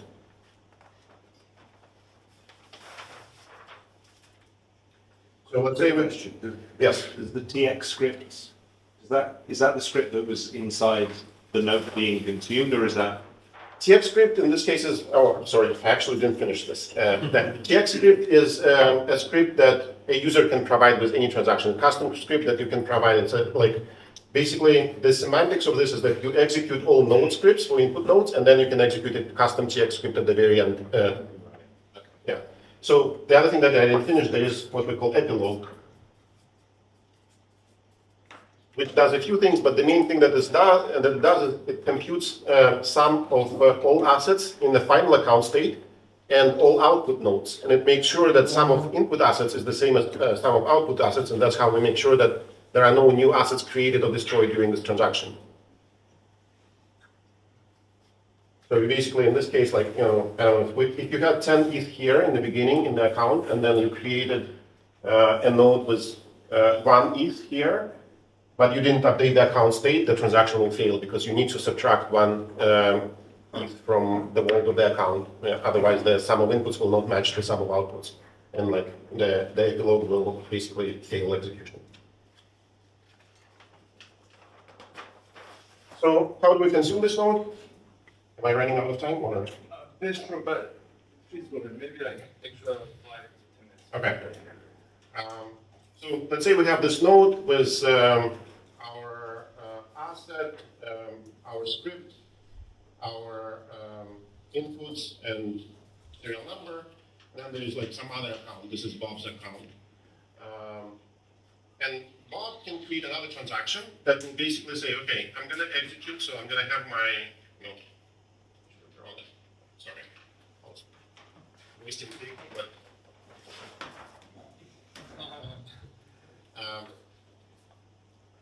so this would be transactional kernel. Same, with the prologue. And now we start executing the scripts of the nodes that are being consumed. So this node that we created had this script that was created as part of the previous transaction, and this script could have could do a few things. And this is Bob's account. So first thing, we probably want to make sure that this node can be consumed only by Bob, but not somebody else. So the first thing it would do is check which account are we executing this node against. So it would request get ID from the account, compare it to some ID that was provided as part of the script or part of the inputs. And if it doesn't match Bob's ID, for example, it will not pass you. So you would not be able to execute the script if you're trying to execute this node against some other account. This is one way to do authentication. You can do it in many other ways using public keys, like signatures, but this is the simplest way to do it. The second thing that, let's say Bob's account exposes another method that is called receive assets. So that one will send assets. So there's a. So this node, as part of the script, this node will call receive asset on Bob's account and pass the asset that wants Bob to receive. So basically, the condition is, does the ID match? And if it matches, put the asset from the node into Bob's account.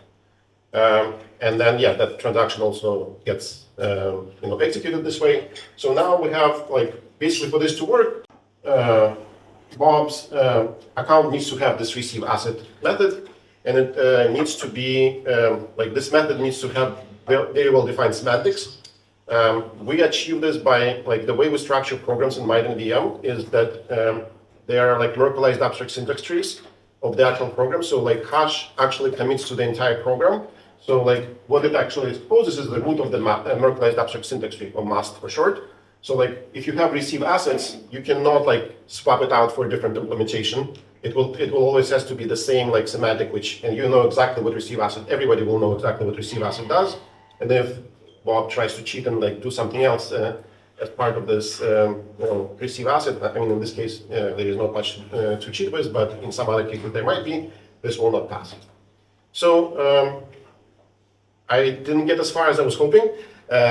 But I think I covered pretty well. But I think what this model allows us to do, there are two things.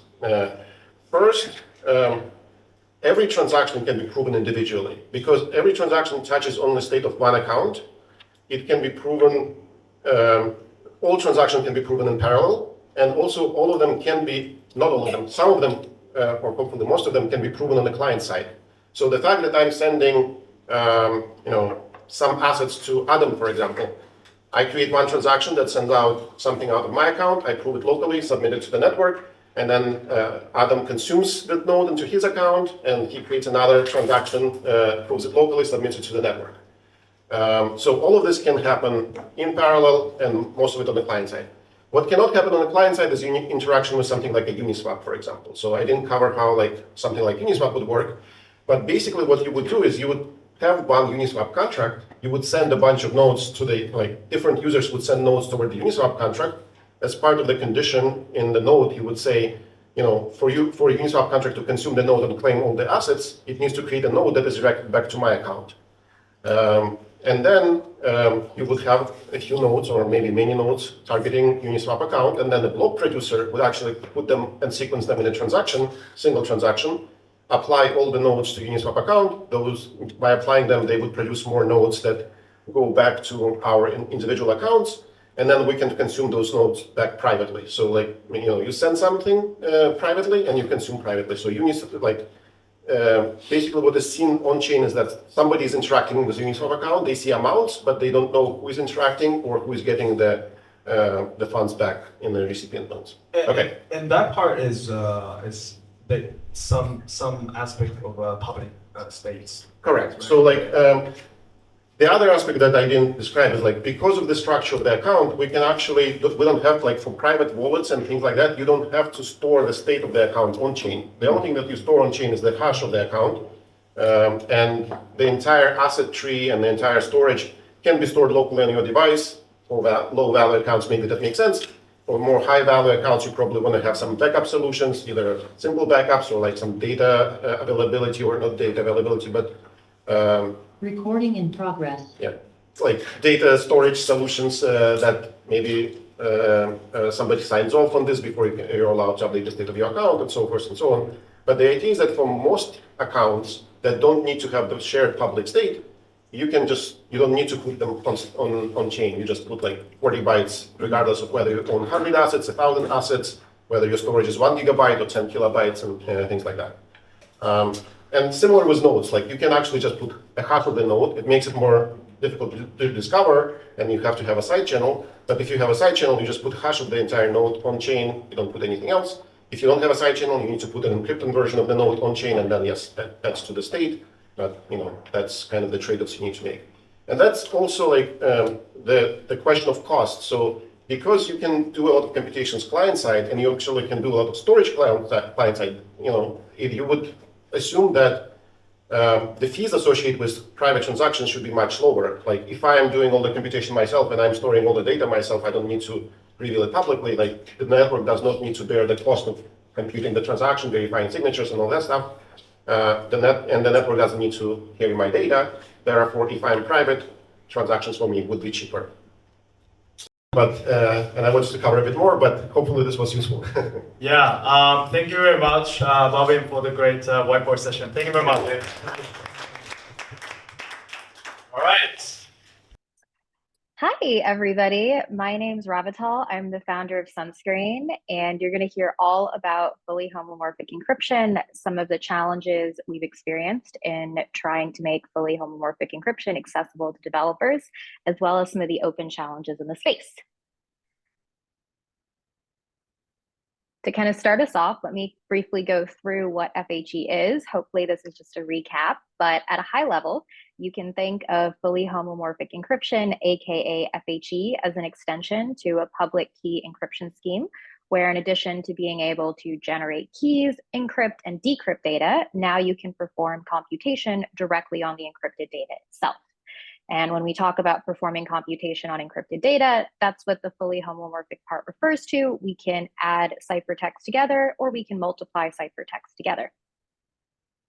Some applications folks are interested in FHE4 are both in and out of Web3. In Web3, I would say the hotter applications people are speaking about at the moment are private auctions, private orders, whether they're for DEXs or for dark pools. There is quite a bit of interest in being able to implement private voting in DAOs.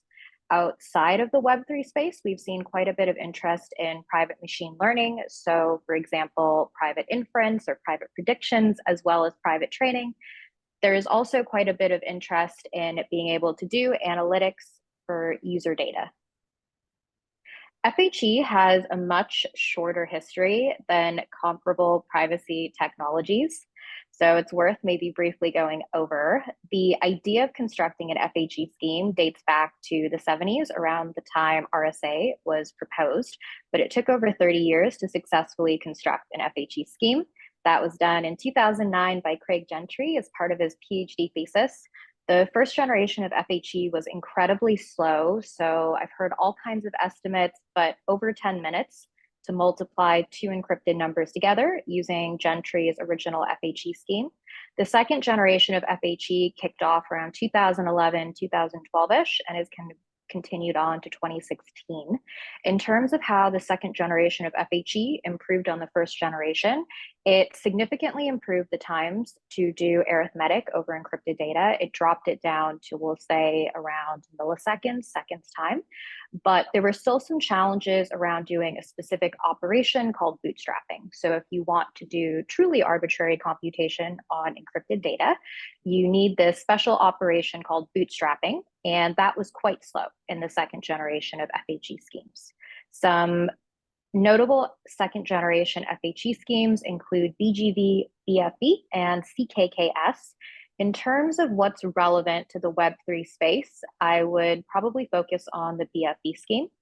The third and latest generation of FHE started around 2016, and that's the same generation we're on right now.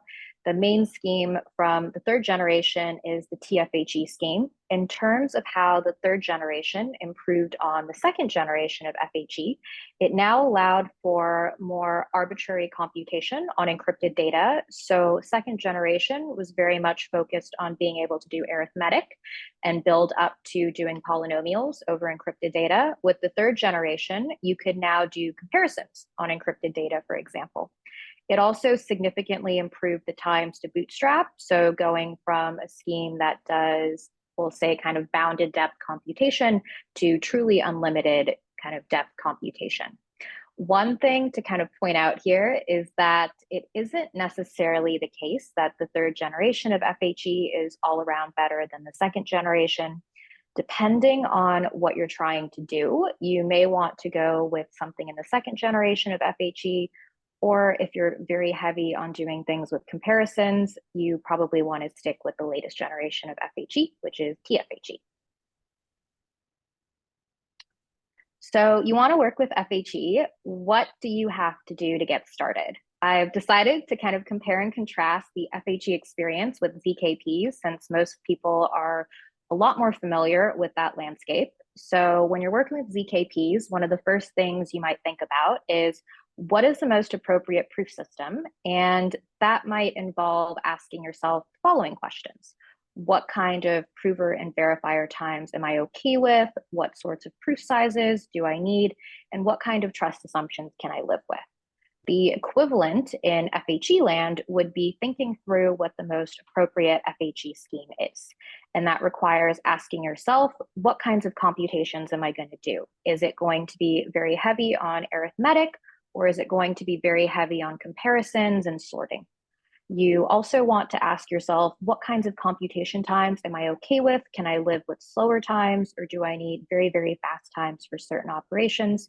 You're also going to want to consider what kinds of ciphertext and key sizes are acceptable to you, because these can vary quite a bit from scheme to scheme. One of the other considerations in working with ZKPs is thinking through how you're going to translate some program written in a high-level language to a circuit. There is a very similar consideration in FHE. Depending on what scheme you're working with, you have to think about translating your program into either a binary or arithmetic circuit. The final piece with FHE that I would say has no good ZK equivalent has to do with picking parameters in FHE. So it turns out in working with FHE, you have to be very careful about how you choose scheme parameters, because there can be a huge performance penalty if you choose parameters poorly. I don't think there's any good ZK equivalent for this. Choosing parameters with FHE is a lot more challenging, and there's quite a few more parameters to take into account.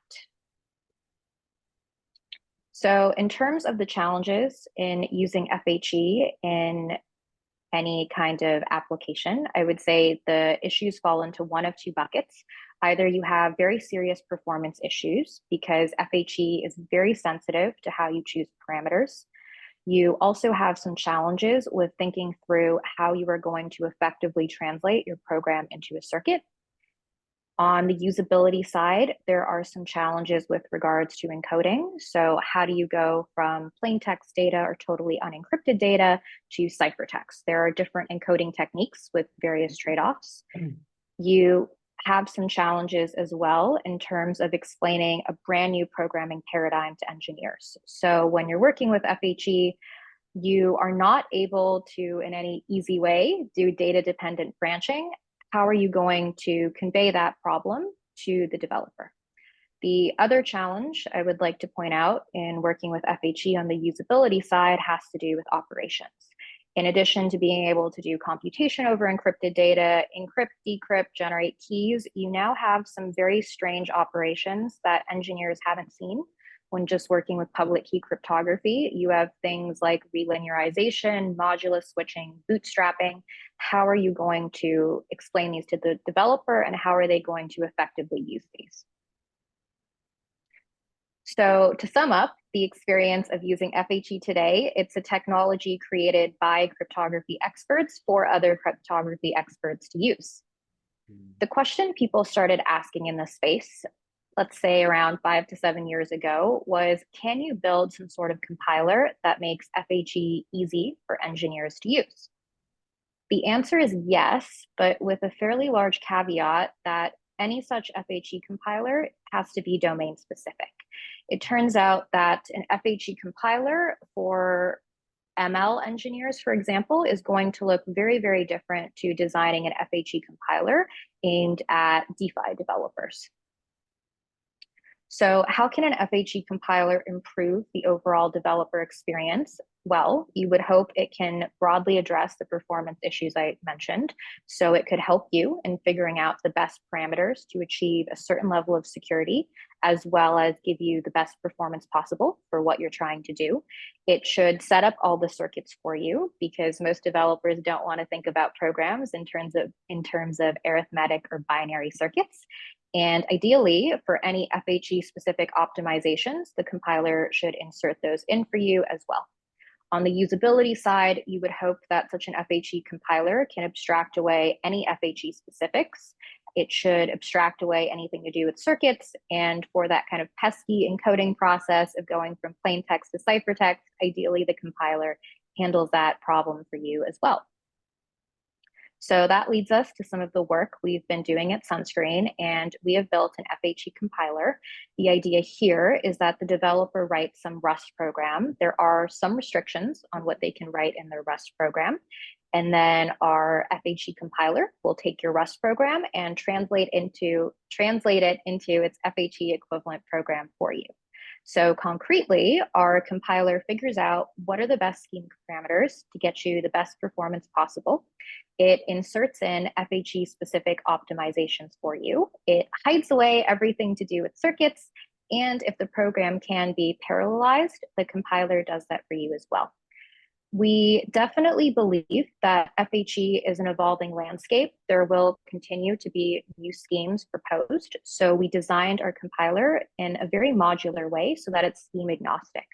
Right now, our compiler supports the BFE scheme, which is one of the second generations of FHE, very good at arithmetic over encrypted data, but not so good at comparisons over encrypted data.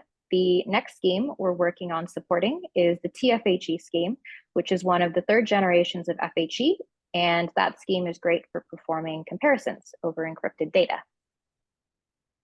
There are still some challenges in designing an FHE compiler, I would say not just for us, but very broadly speaking. FHE has a very different programming paradigm for engineers. What is the best way to expose this to the engineer is a bit of an open design question. The other challenge is that at least all the FHE compilers I've seen, including our own, expect the developer to at least be familiar with the basics of public key cryptography. So it's not necessarily the case that any engineer can work with an FHE compiler. They at least need to know about public and private keys. Here's a little snippet of code, and you can write a program that multiplies two encrypted numbers together using our FHE compiler. You can see here that there's absolutely nothing about circuits. There's nothing about these weird FHE operations. We have really tried to reduce using FHE to working with a public key encryption scheme. But as I kind of mentioned before, to effectively work with our compiler, you still need to be familiar with concepts like plain text and ciphertext. You need to know about public and private keys and encryption and decryption as well. We're not the first people to design an FHE compiler. There are quite a few FHE compilers out there in the space, and some of them are fairly recent work as well. But it turns out that many of these FHE compilers do a serious disservice to the technology with regards to performance. There was a fantastic systemization of knowledge paper from Oakland S&P 2021. I highly recommend you read that SOK on FHE compilers if you haven't seen it before. And the benchmark they used to compare the performance of various FHE compilers was a chi-squared test on an encrypted data set. And they looked at how long does it take to generate keys, encrypt data, do the homomorphic computation, as well as decrypt data. It turns out if you sit down and you code this yourself directly and you're an expert who knows exactly how to manually optimize this and pick the best parameters, you can do all of these things in about 53 milliseconds. So how do FHE compilers stack up? It turns out that almost all FHE compilers do a pretty poor job in terms of this translation. Most compilers introduce a very large overhead. There are two notable exceptions. There is Microsoft EVA from 2019, and that introduced a 6x overhead. So you're going from 53 milliseconds to 328 milliseconds. We also have Sunscreen, our own compiler, that introduces about a 1.3x overhead, moving the computation from about 53 to 72 milliseconds. Some of the more recent work that was concurrent with ours includes Google's transpiler, which blows up the computation to over 2 minutes, as well as Zama's Concrete, which also blows up the computation to about 2 minutes. There are quite a few challenges remaining in the space, so let's maybe briefly look at those.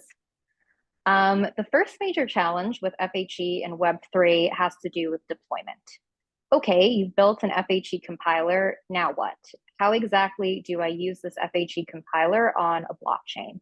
Should I think about deploying FHE as a brand new layer 1? Should I think about using FHE on some sort of side chain, or would I prefer to use it on a rollup? This is a very, I would say, open question that nobody has any good answers to right now. The next major challenge has to do with FHE ZK compatibility. For most major applications of FHE and Web3, you really need it to work in conjunction with zero-knowledge proofs. So you need zero-knowledge proofs to essentially show that this encrypted data satisfies some, we'll say, validity checks. What ZKP is best suited to work in combination with FHE, even if you manage to figure that out, which I would say is kind of an open research theory question. What will the developer experience look like? What is the integration going to look like? This is a very challenging area, and I would say this is just a giant can of worms that maybe deserves its own talk. The final piece has to do with the sorts of applications people are interested in using FHE for in Web3. So far, everything I've spoken about really has to do with single key FHE, where the public-private key pair belongs to a particular user. But for applications like DEXs, for private voting, you very likely want to do computation on data belonging to different users. So you need something like threshold FHE, where you've taken the secret key and broken it up into shares to actually get these applications working. It turns out that all of the challenges I've mentioned with single key FHE also apply to threshold FHE, but you now have new challenges. How exactly are you going to do that distributed key generation process? How exactly is threshold decryption going to work? What is the communication piece going to look like in a decentralized setting? That is also a fairly open question. Before ending, I just wanted to compare and contrast two very different experiences we've built at Sunscreen. We, of course, have our FHE compiler that I've spoken about, and you can access that via our Rust playground if you don't want to download and install it yourself. But we also have this demo app that we've supported on the Sepolia testnet. The compiler is, of course, aimed at developers. It allows you to test out writing FHE programs, but the obvious challenge is what you do with your FHE program is entirely up to you. How you figure out how to deploy it is also up to you. And despite how good you make a compiler, there is some natural performance overhead when you go to use one.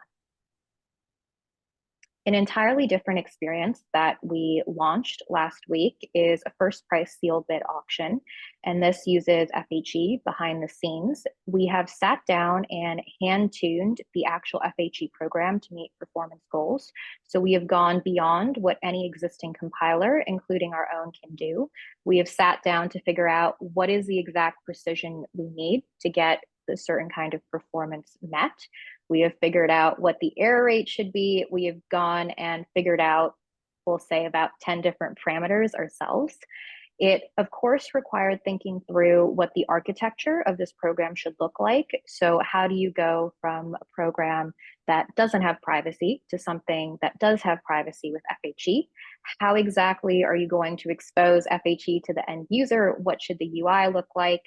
There was also some challenges with regards to deployment itself. So FHE is quite expensive to use. How can you design the experience in such a way to minimize the cost? What parts of the application should be on-chain versus off-chain? And this is integrated entirely within the ETH Sepolia testnet, so feel free to try that out as well. And that's basically it. I would love to hear any kind of opinions or chat with anybody about the following points. These are what's consuming most of my brain space at the moment. How can threshold FHE work in a decentralized setting? All the kinds of good stuff about DK FHE integration. How might we deploy FHE in the real world? And as a bonus, we've been thinking a lot about hardware as well. And if you really need something like FPGAs to get FHE to the performance folks need in the DeFi space. So yeah, thank you so much. And feel free to message me on Telegram, and our company's Twitter is here as well. Thank you. Round of applause. Thank you. I actually have some questions also wanted to kind of quickly ask you about, which was so like the levels of abstractions that you foresee with FHE going into the future. So you mentioned that FHE has a lot of parameter adjustments that you have to do to optimize the actual operations and the overhead of the FHE. Like one is like I'm not sure how like application specific that parameter adjustment is, and also how much of that can be abstracted such that future devs don't have to, I guess, bother with doing all those param adjustments type of work. If you could elaborate on that side of things. Yeah, so the way our compiler works and will work for even TFHE, you essentially give it your program and it figures out, okay, what parameters do I pick to meet a certain level of security, say 128 bits, and then what is the best kind of performance I can get you. But say, for example, you have some flexibility for your application. So you don't necessarily need 64-bit precision. You're okay maybe working with 32-bit precision. Maybe you're also okay, for example, dropping the error rate. So if you're willing to play around with, okay, what if I have an error rate of 2 to the negative 40, but maybe I can also live with something like 2 to the negative 35. Making those kinds of adjustments can really allow you to boost performance pretty significantly. And that's not something very easy to expose in a compiler. I do believe it can be done, but it's definitely challenging. What I see as a much more viable route in the kind of short term is allowing for hardware acceleration. So you don't have to go this kind of down the stack to think about things like error rate and precision to really squeeze that last bit of performance out of FHE. I see. And sorry, I have one more questions before I open up to the floor. But so obviously, like everyone are talking about like the performance and how the performance overhead might be hindering a lot of the like the practicality of the FHE applications. But how do you foresee like that eventually the FHE can become more broadly adopted, and what do you think would be the catalyst for it to become actually practical in our daily use cases? Yeah, I would definitely say the FPGA piece. The times now are acceptable for certain classes of applications that are not super time restrictive. But once you have the FPGAs, it drops down the times by about 2 orders of magnitude. So you're competitive with things like multi-party computation and ZKPs. I see. Well, I would love to also hear some questions from the crowd. So if you guys have any, okay, maybe I can start it out a bit because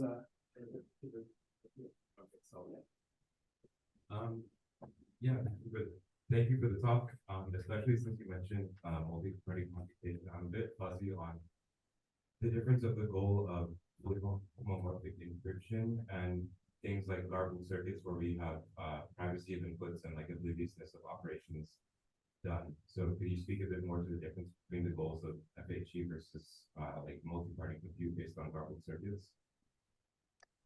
Yeah, so I want to kind of preface it with I am not an MPC expert at all, and I wouldn't say single key FHE is a good technology to compare directly against like MPC. It would be more along the lines of threshold FHE. So where people are thinking about threshold FHE, for example, is we'll do voting as our example. I want to vote, like we'll now maybe put in my vote, your vote, maybe Yuki's vote, and we do want to know the result, but we don't want to share like our specific inputs with anybody. And that would be a good use case for threshold FHE. The other ones we're seeing have to do with dark pools. So essentially matching things using FHE, potentially threshold FHE versus MPC. I don't know if that gives better context. My understanding, at least, is that garbled circuits are not super efficient.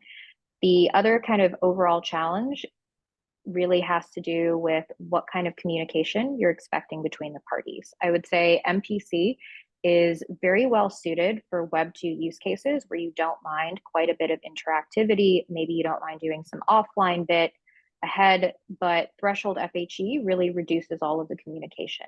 The party provides their encrypted data, they disappear, they don't really need to do much of anything. And that can be very nice depending on what kind of application you're looking at. No, thank you. That helps. Any other questions from the floor? All good? All good? Oh. Yeah. Yeah.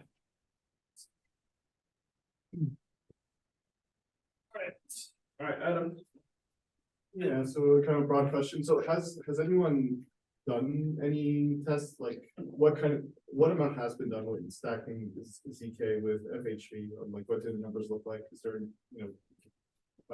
is there any practical implementation yet? I'm guessing no.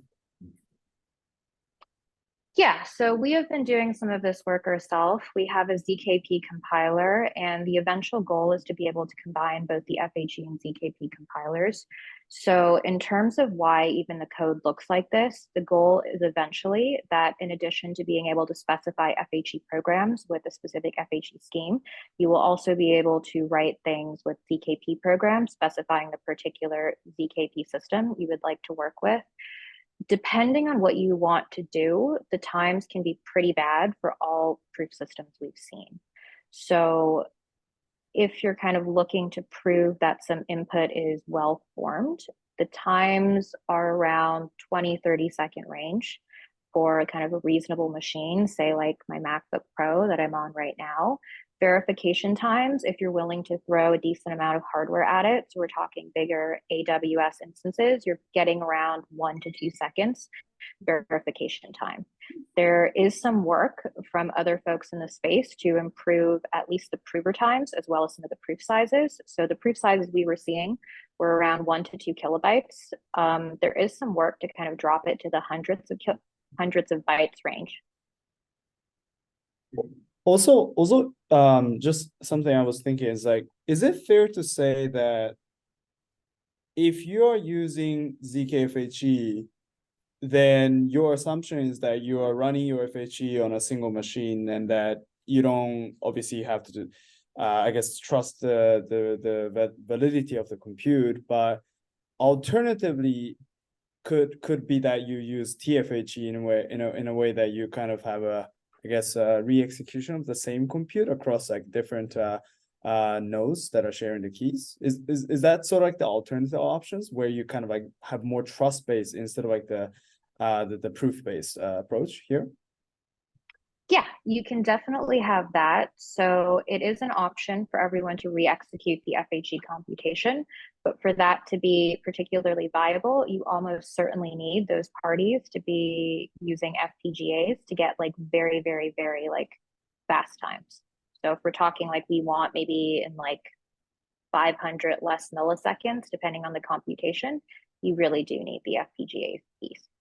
I see. So basically, like you're saying, either way, you will be adding some overhead from the TFHE side. It would be like the key sharings and as well as like the node communications, and then on the ZK side, it would be just like the proof generation side.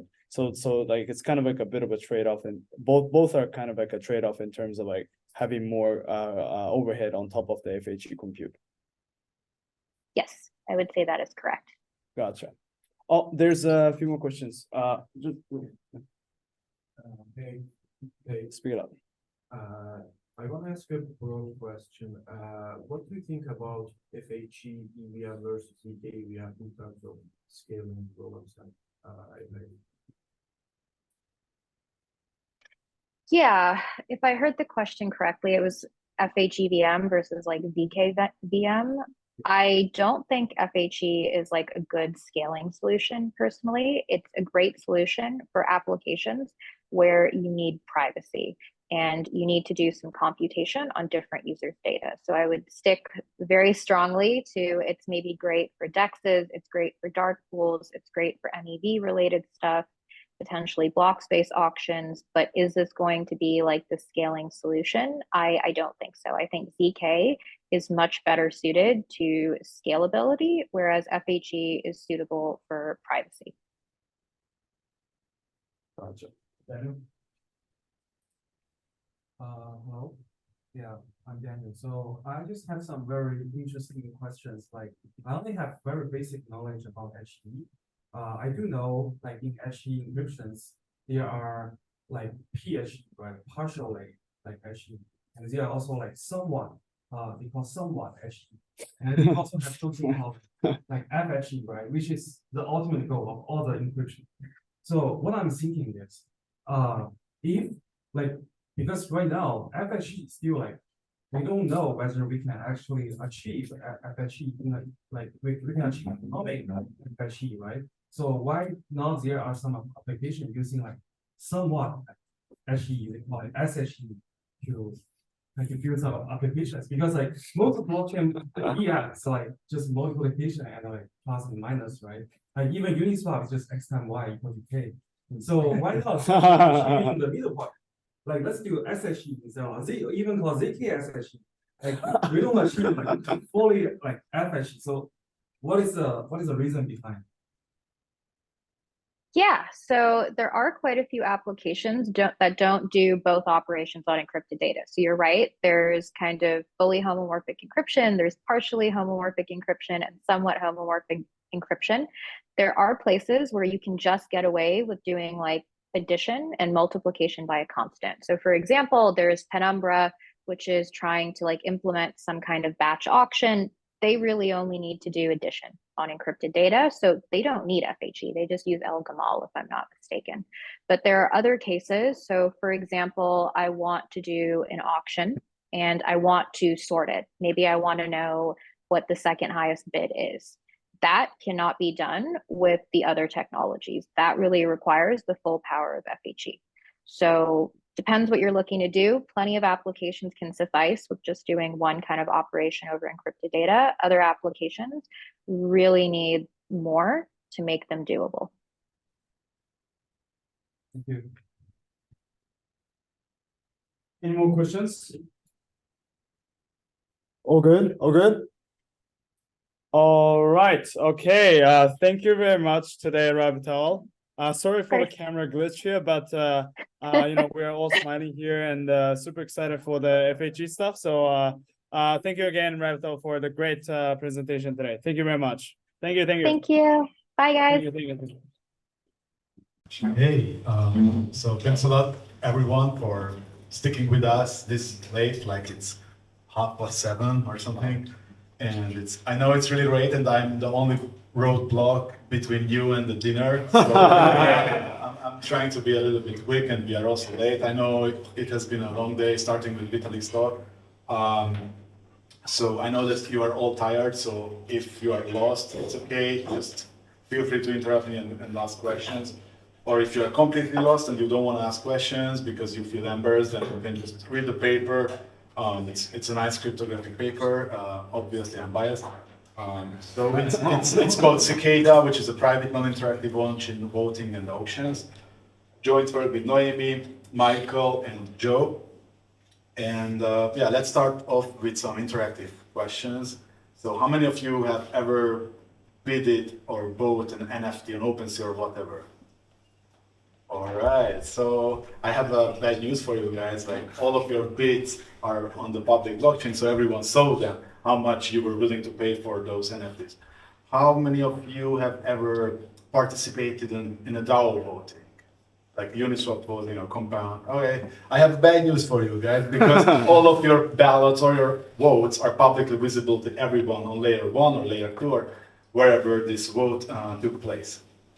And the question is like, so there's this sad reality of the status quo of on-chain voting and on-chain auctions, bidding.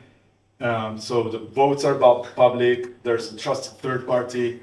Sometimes, if you know Macy, how many of you heard about Macy or Semaphore? So like they are saying that it's okay because only the coordinator sees the votes. But I mean, so we should aim for something which is trust minimized. And usually all these, even if they are providing some privacy, usually they follow the paradigm of commit review. So the idea of commit review is real simple. People commit to their bids or votes, and then there's a second phase where they reveal their bids or votes. And so we don't really like, or I mean, I'm not a developer, so please chime in if you want, but I don't think like multi-round protocols for voting or bidding will make it.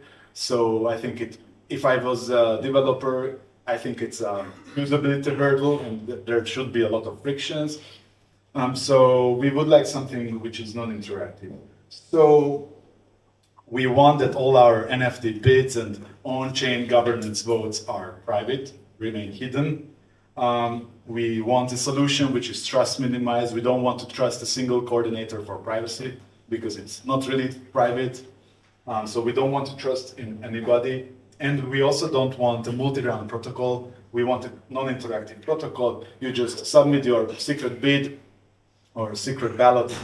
You can go to Istanbul and enjoy the ETH Dev Connect with your friends. So, and of course, +1, we also want this scheme to be efficient such that it is, we can execute it on-chain. Okay. So, if you don't want to read the paper, if you want something a little bit more lightweight, then you can read this great blog post by Michael on the A16Z blog. Here's the link to it. I should have put a QR code. Sorry, I didn't make it. But you could say cryptographic literature is vast. So there should be previous approaches in trying to tackle the problem of privacy preserving voting and auctions. And all these 4 things that we want to achieve, like none of them are achieved. So commit reveal, as I said, it's non-interactive. As we already heard in the previous talk, fully homomorphic encryption or time lock puzzles are non-efficient. So they're also not going to make it on-chain. Like it's kind of way out that we will be able to implement them in a Solidity contract. MPC is also non-interactive. It's non-interactive, so it's a multi-round protocol, and usually there's some form of trust assumption like K out of N or something like that. You have a question? Yeah. Recently, Arijules published a paper about dark DAO. They introduced a concept named dark DAO. It's based on SGX voting. And when you tell about these solution and approaches, I want to learn about that. Maybe I'm too cypherpunk, but I don't like any SGX type solution. I don't want to trust Intel and anybody. So I just want to have an on-chain smart contract, and that's it. I don't want to trust any American or other Chinese or whatever. So I just want to motivate that previous approaches in the cryptographic literature are not satisfactory for our purposes. So that's why we chose homomorphic time lock puzzles, which hopefully by the end of the talk you will all like and love. What is homomorphic time lock puzzles? So they were proposed in a paper by Giulio Malavolta and Aravind Yagarayan. Sorry, I'm not good with Indian names, so feel free if there's an Indian to correct me. So the idea is that you have a message that you can put into, let's say, a time lock puzzle. You can think of it as a ciphertext if you want. And anybody can open this ciphertext given some time. So this is a Parier time lock puzzle. So if you want to open this time lock puzzle, I don't have a pointer, but what you need to do is you need to take the first component of this time lock puzzle. This time lock puzzle consists of two elements.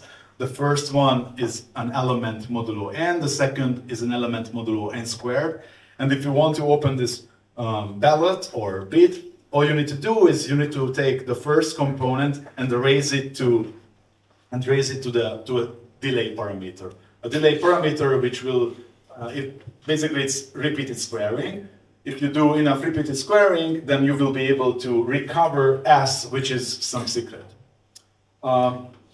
But we need, and there's also typically this secret, the time parameter is like 2 to the 40 or 2 to the 45, depending on how much, how long will be the bidding period or the voting period.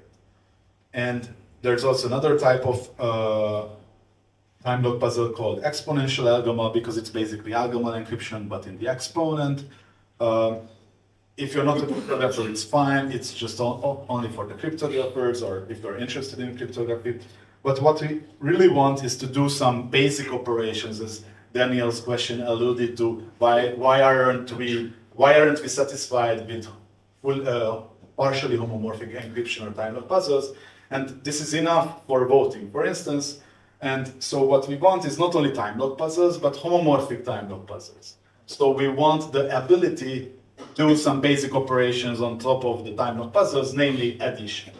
So given 3 messages, we can combine these 3 messages, time lock puzzles, combine them into a single time lock puzzle, which will now encode the sum of the underlying secrets. Or you should think of the secret as bid or a ballot, that you bid for the NFT or you vote in a Uniswap governance something. And now you also see that in the exponential algoma case, in the exponent suddenly you have, so this is the beauty of homomorphism. In the exponent, if you take 2 exponential algomal HTLP and take the multiplication of the corresponding coordinates or elements, then suddenly in the exponent you will have a sum. And this is, in most voting schemes, this is what you need. Okay, so this is kind of our architecture. So even if you don't understand the cryptographic details, we can talk about it during the dinner, or you can just forget about it. But for the developer, this is how Cicada looks like. So this is the on-chain part that you can see in gray. And this is implemented as a smart contract. Now let's just talk about binary votes, or yes or no. I don't know, like, do you want Trump to be the president or no, or Biden or whatever? So you can vote either 0 or 1, and the smart contract will run a running tally, which will just call an aggregate HTLP. The smart contract will run some checks on the HTLP ballots, all the ballots or bids are homomorphic time lock puzzles that I will just call HTLPs for short. And the smart contract, given some checks on these HTLPs, whether they are well-formed or not, whether they are encoding bits or not, the smart contract will add all these votes together. And after some time, an untrusted party can open this aggregate HTLP. And an untrusted party can open this HTLP and send a proof saying that this is the open this is the solution to the aggregate HTLP, so this is the result of the vote or the bidding. Okay, and once you opened,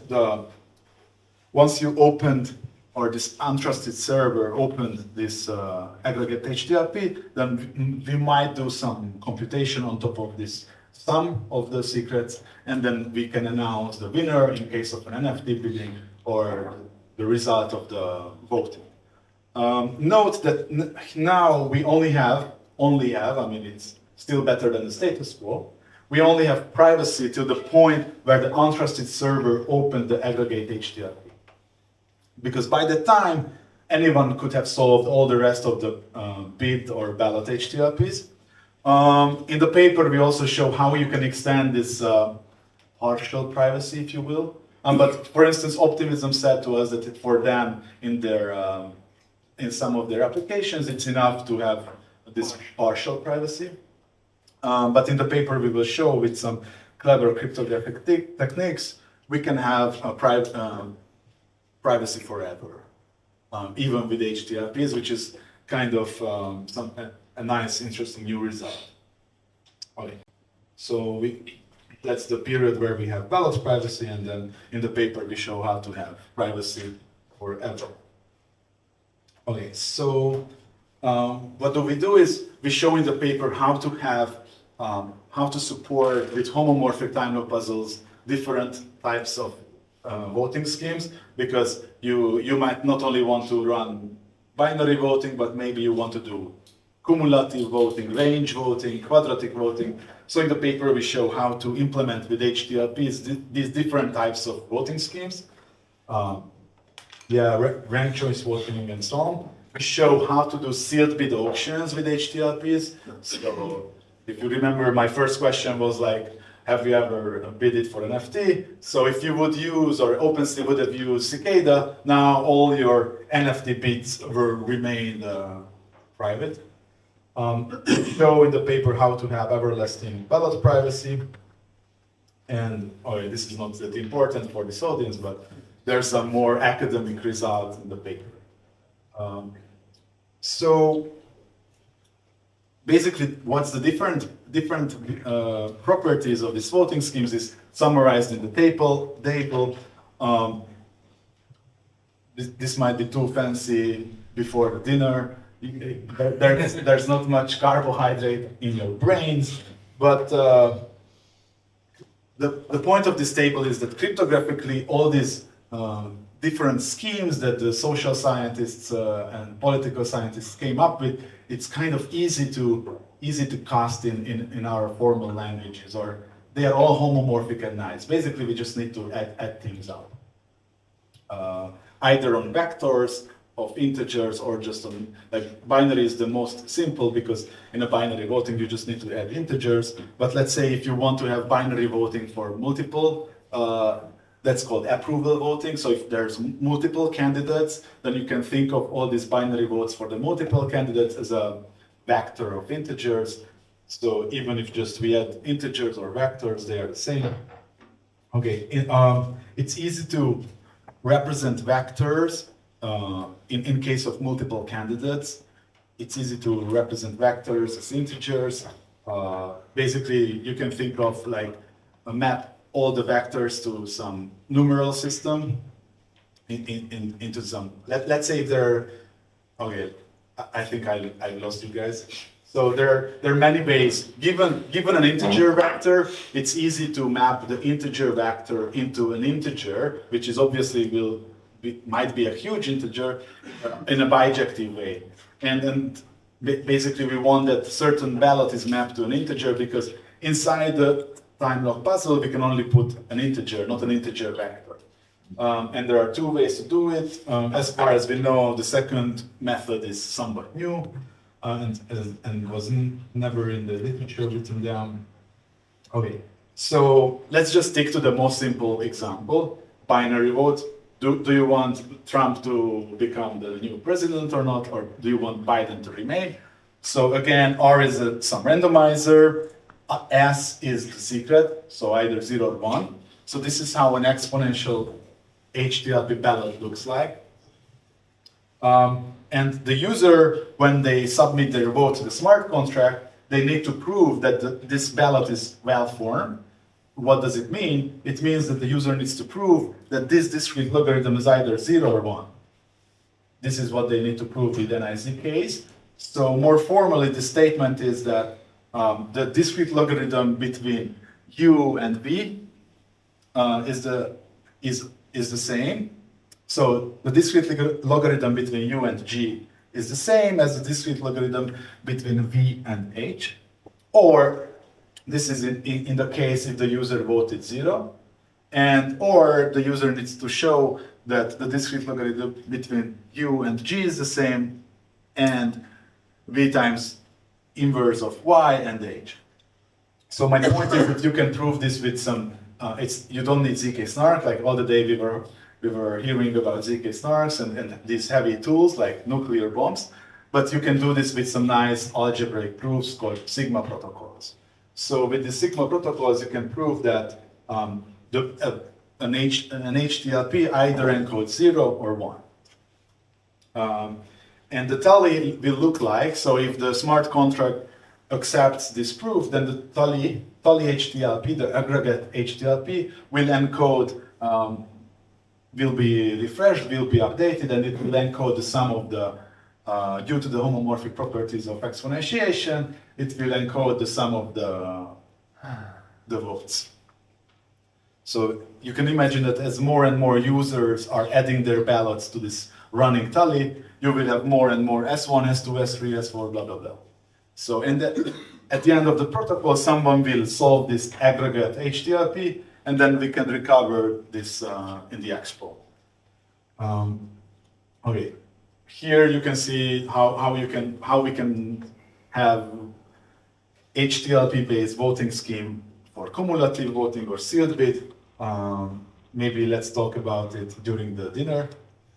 And okay, so how can we instantiate our protocols? So depending on the parameter, meaning the number of candidates and the number of users, you might want to use different types of cryptographic groups. Either you want to use exponential Elgamal HTLP or class group-based HTLPs, or as I mentioned, like PyA-based HTLP.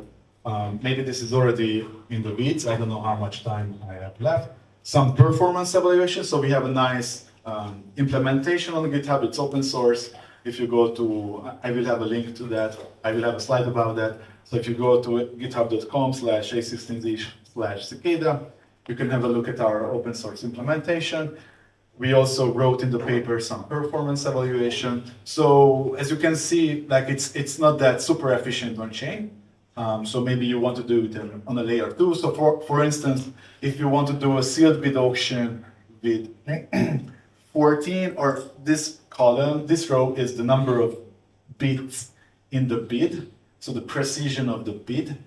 So let's say it's like a user basically, if they want to bid for an NFT, they need to pay like millions of gas.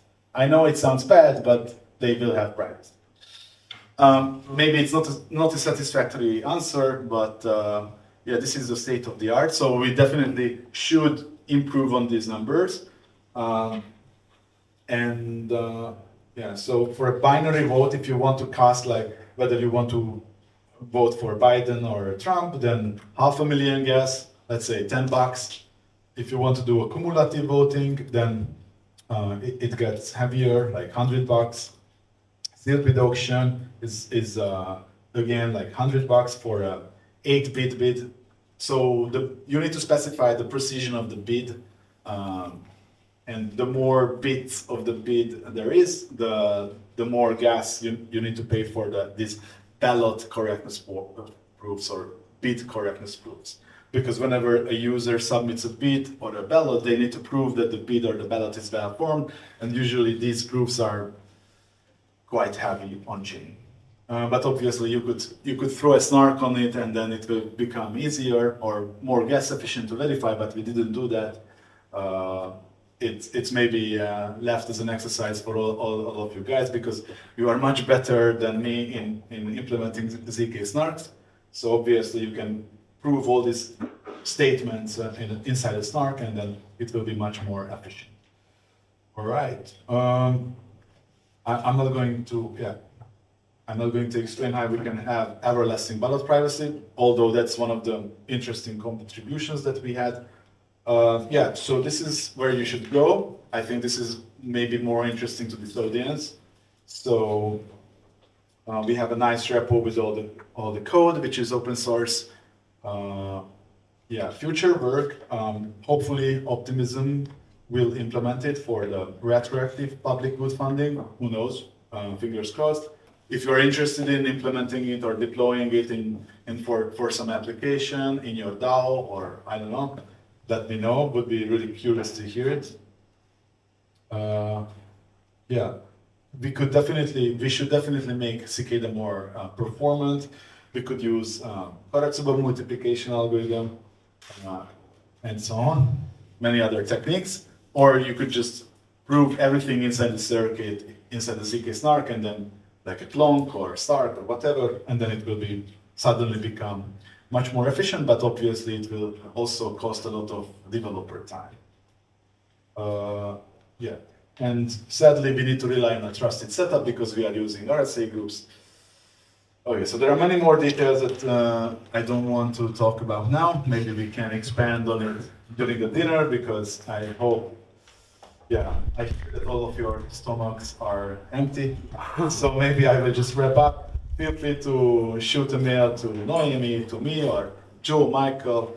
And if you're interested in this work and want to build on top of it or deploy it, let us know. Would be curious to hear your thoughts, comments, critiques, whatever. Thank you.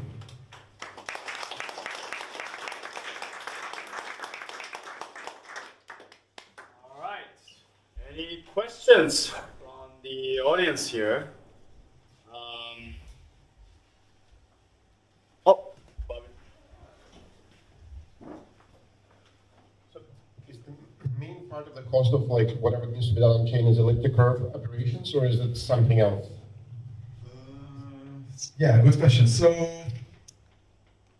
essentially the problem is that we don't use elliptic curves. We need to use so-called groups of unknown order, like RSA groups.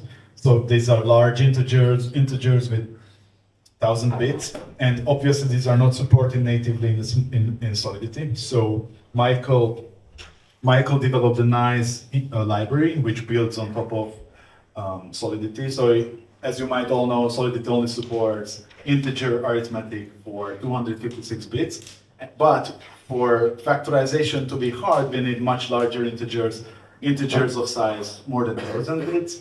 So, and the problem is that for the time lock puzzles do not exist as far as we know for elliptic curves. They only exist for groups of unknown order where the order is not known. Such groups are RSA groups or class groups of imaginary quadratic fields, doesn't matter. So the bulk cost is to do all this integer arithmetic inside Solidity, because all these proofs are, we are using not snarks, but Sigma protocols, and inside the Sigma protocol, verifying these Sigma protocols require a lot of large integer arithmetic, exponentiation, multiplication of large integers that are not natively supported inside the EVM. You know better, I mean, you are a way better developer than me, so I'm explaining to him. So yeah, so that's why it would be nice if you could just throw a Stark proof on it or a long proof on it, and then all this integer arithmetic could be verified inside the circuit. That would be huge, because then we would have just a constant verification cost of 300 or 250,000 gas.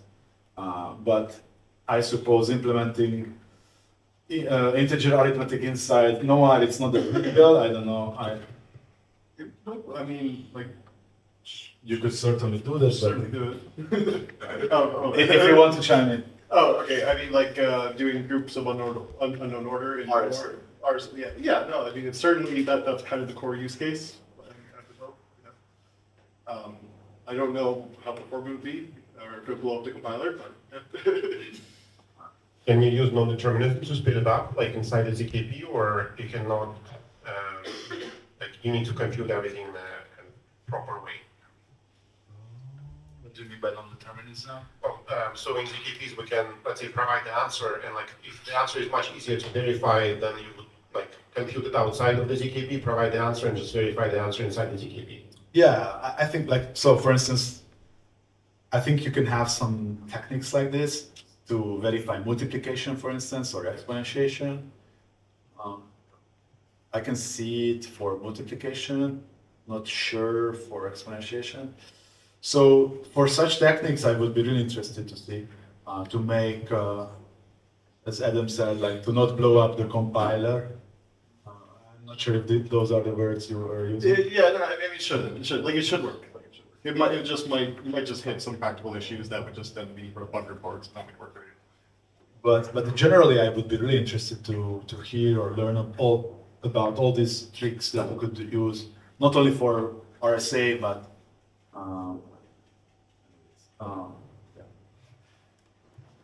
Darren? I just have some questions about like the approach to reaching the private voting. I'm not saying like this approach is not right, but I'm just saying like in terms of privacy, there are many ways to achieve, right? First way is let's hide all the data. This is basically let's hide all the data, like encrypt all the data. Like similar to that's what FHE is doing, right? And there are another way, which is let's corrupt the data. This is what differential privacy is doing. Like instead of like encrypt everything, we just destroy the entire database that makes people cannot verify who is voting yes, who is voting no. So what I'm saying is like I feel almost 90% of the privacy environment can actually be achieved through differential privacy. Like similar to do we really need to build a privacy preserving chain, or we can just use EVM plus tomato cache? Okay, so yeah. let's just stick to differential privacy, and if you don't like my answer or don't agree with it, then you can correct me. So I think a differentially private voting scheme on Ethereum would mean that as a user, you need to prove that this ballot was computed correctly. So my vote is X, and I added the Laplacian or Gaussian noise to this vote correctly. Again, I'm not a Bobbin, or Adam is has way more knowledge in this, but I guess proving such a statement in a circuit, it's non-trivial. So basically what you want to prove that my vote is X, and I've added a Gaussian sampled random number to this correct. So my point is that differential privacy is not enough. What you want is it should be verifiably differentially private, because the user needs to prove that their ballot is valid. So because if I just add some random stuff to the contract, then it would destroy everyone else's votes as well. I'm not so I'm a little bit skeptical about differential private voting because it might have also a lot of overhead. But generally, the idea is interesting. I mean, we can discuss more because it's been if you want to implement it and you need some help, I'm happy to look at it. But because I think it's interesting, but the thing is that you will need all these ballot correctness proofs anyways. Because you cannot assume that the users are honest. So the users might be malicious, and then you need to ask all these correctness proofs from the users correctly. Just FYI, in Paris, the winner of ZK Lambda did a protocol on differential privacy on Starkware. So maybe for your research. So they just implemented what we were talking about. Yes, I think so. It was differential privacy. I'm not sure if it's exactly that problem, but it's you can. In traditional database, differential privacy for encrypting data is very common. Like that's basically what AWS, what they are trying to do. So what I'm thinking is maybe you can manage this because not everyone is chasing fully privacy. Like to be honest, I don't mind my vote for those. I think okay. So going back to your question, I think it's an interesting question. For bidding, it might make sense, but maybe for voting. I mean, if there's a noise for the number of Trump votes and the noise for Biden votes, it might be the case that not the actual winner. So if it's a close vote, maybe the random noise will differentiate between them. So I'm not sure whether differential privacy is applicable for voting. Yeah, I'm not. I haven't I just randomly thought about this. Like maybe there's some difference. But for bidding, for auctions, it might be useful. Right? Oh, thank you. There's maybe one more question here in the first row. There's one more question?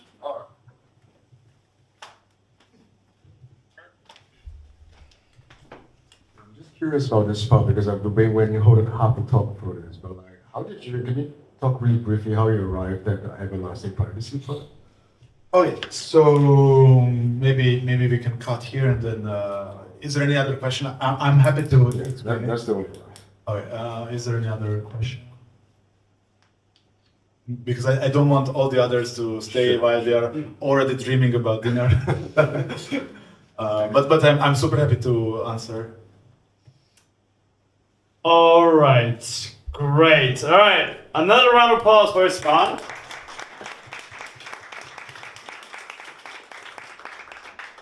Okay, so that's it for today on the privacy workshop. And I know you just came, but unfortunately, I mean everything will be recorded, so we'll publish it accordingly. But yes, thank you everyone for coming, and we have a dinner like just right across. So if you've been, you should know where the dinners are, just in the other room. And yeah, everyone else, just please feel free to have dinner, and it's all free. Do whatever you want time now. So yes, please feel free to discuss more.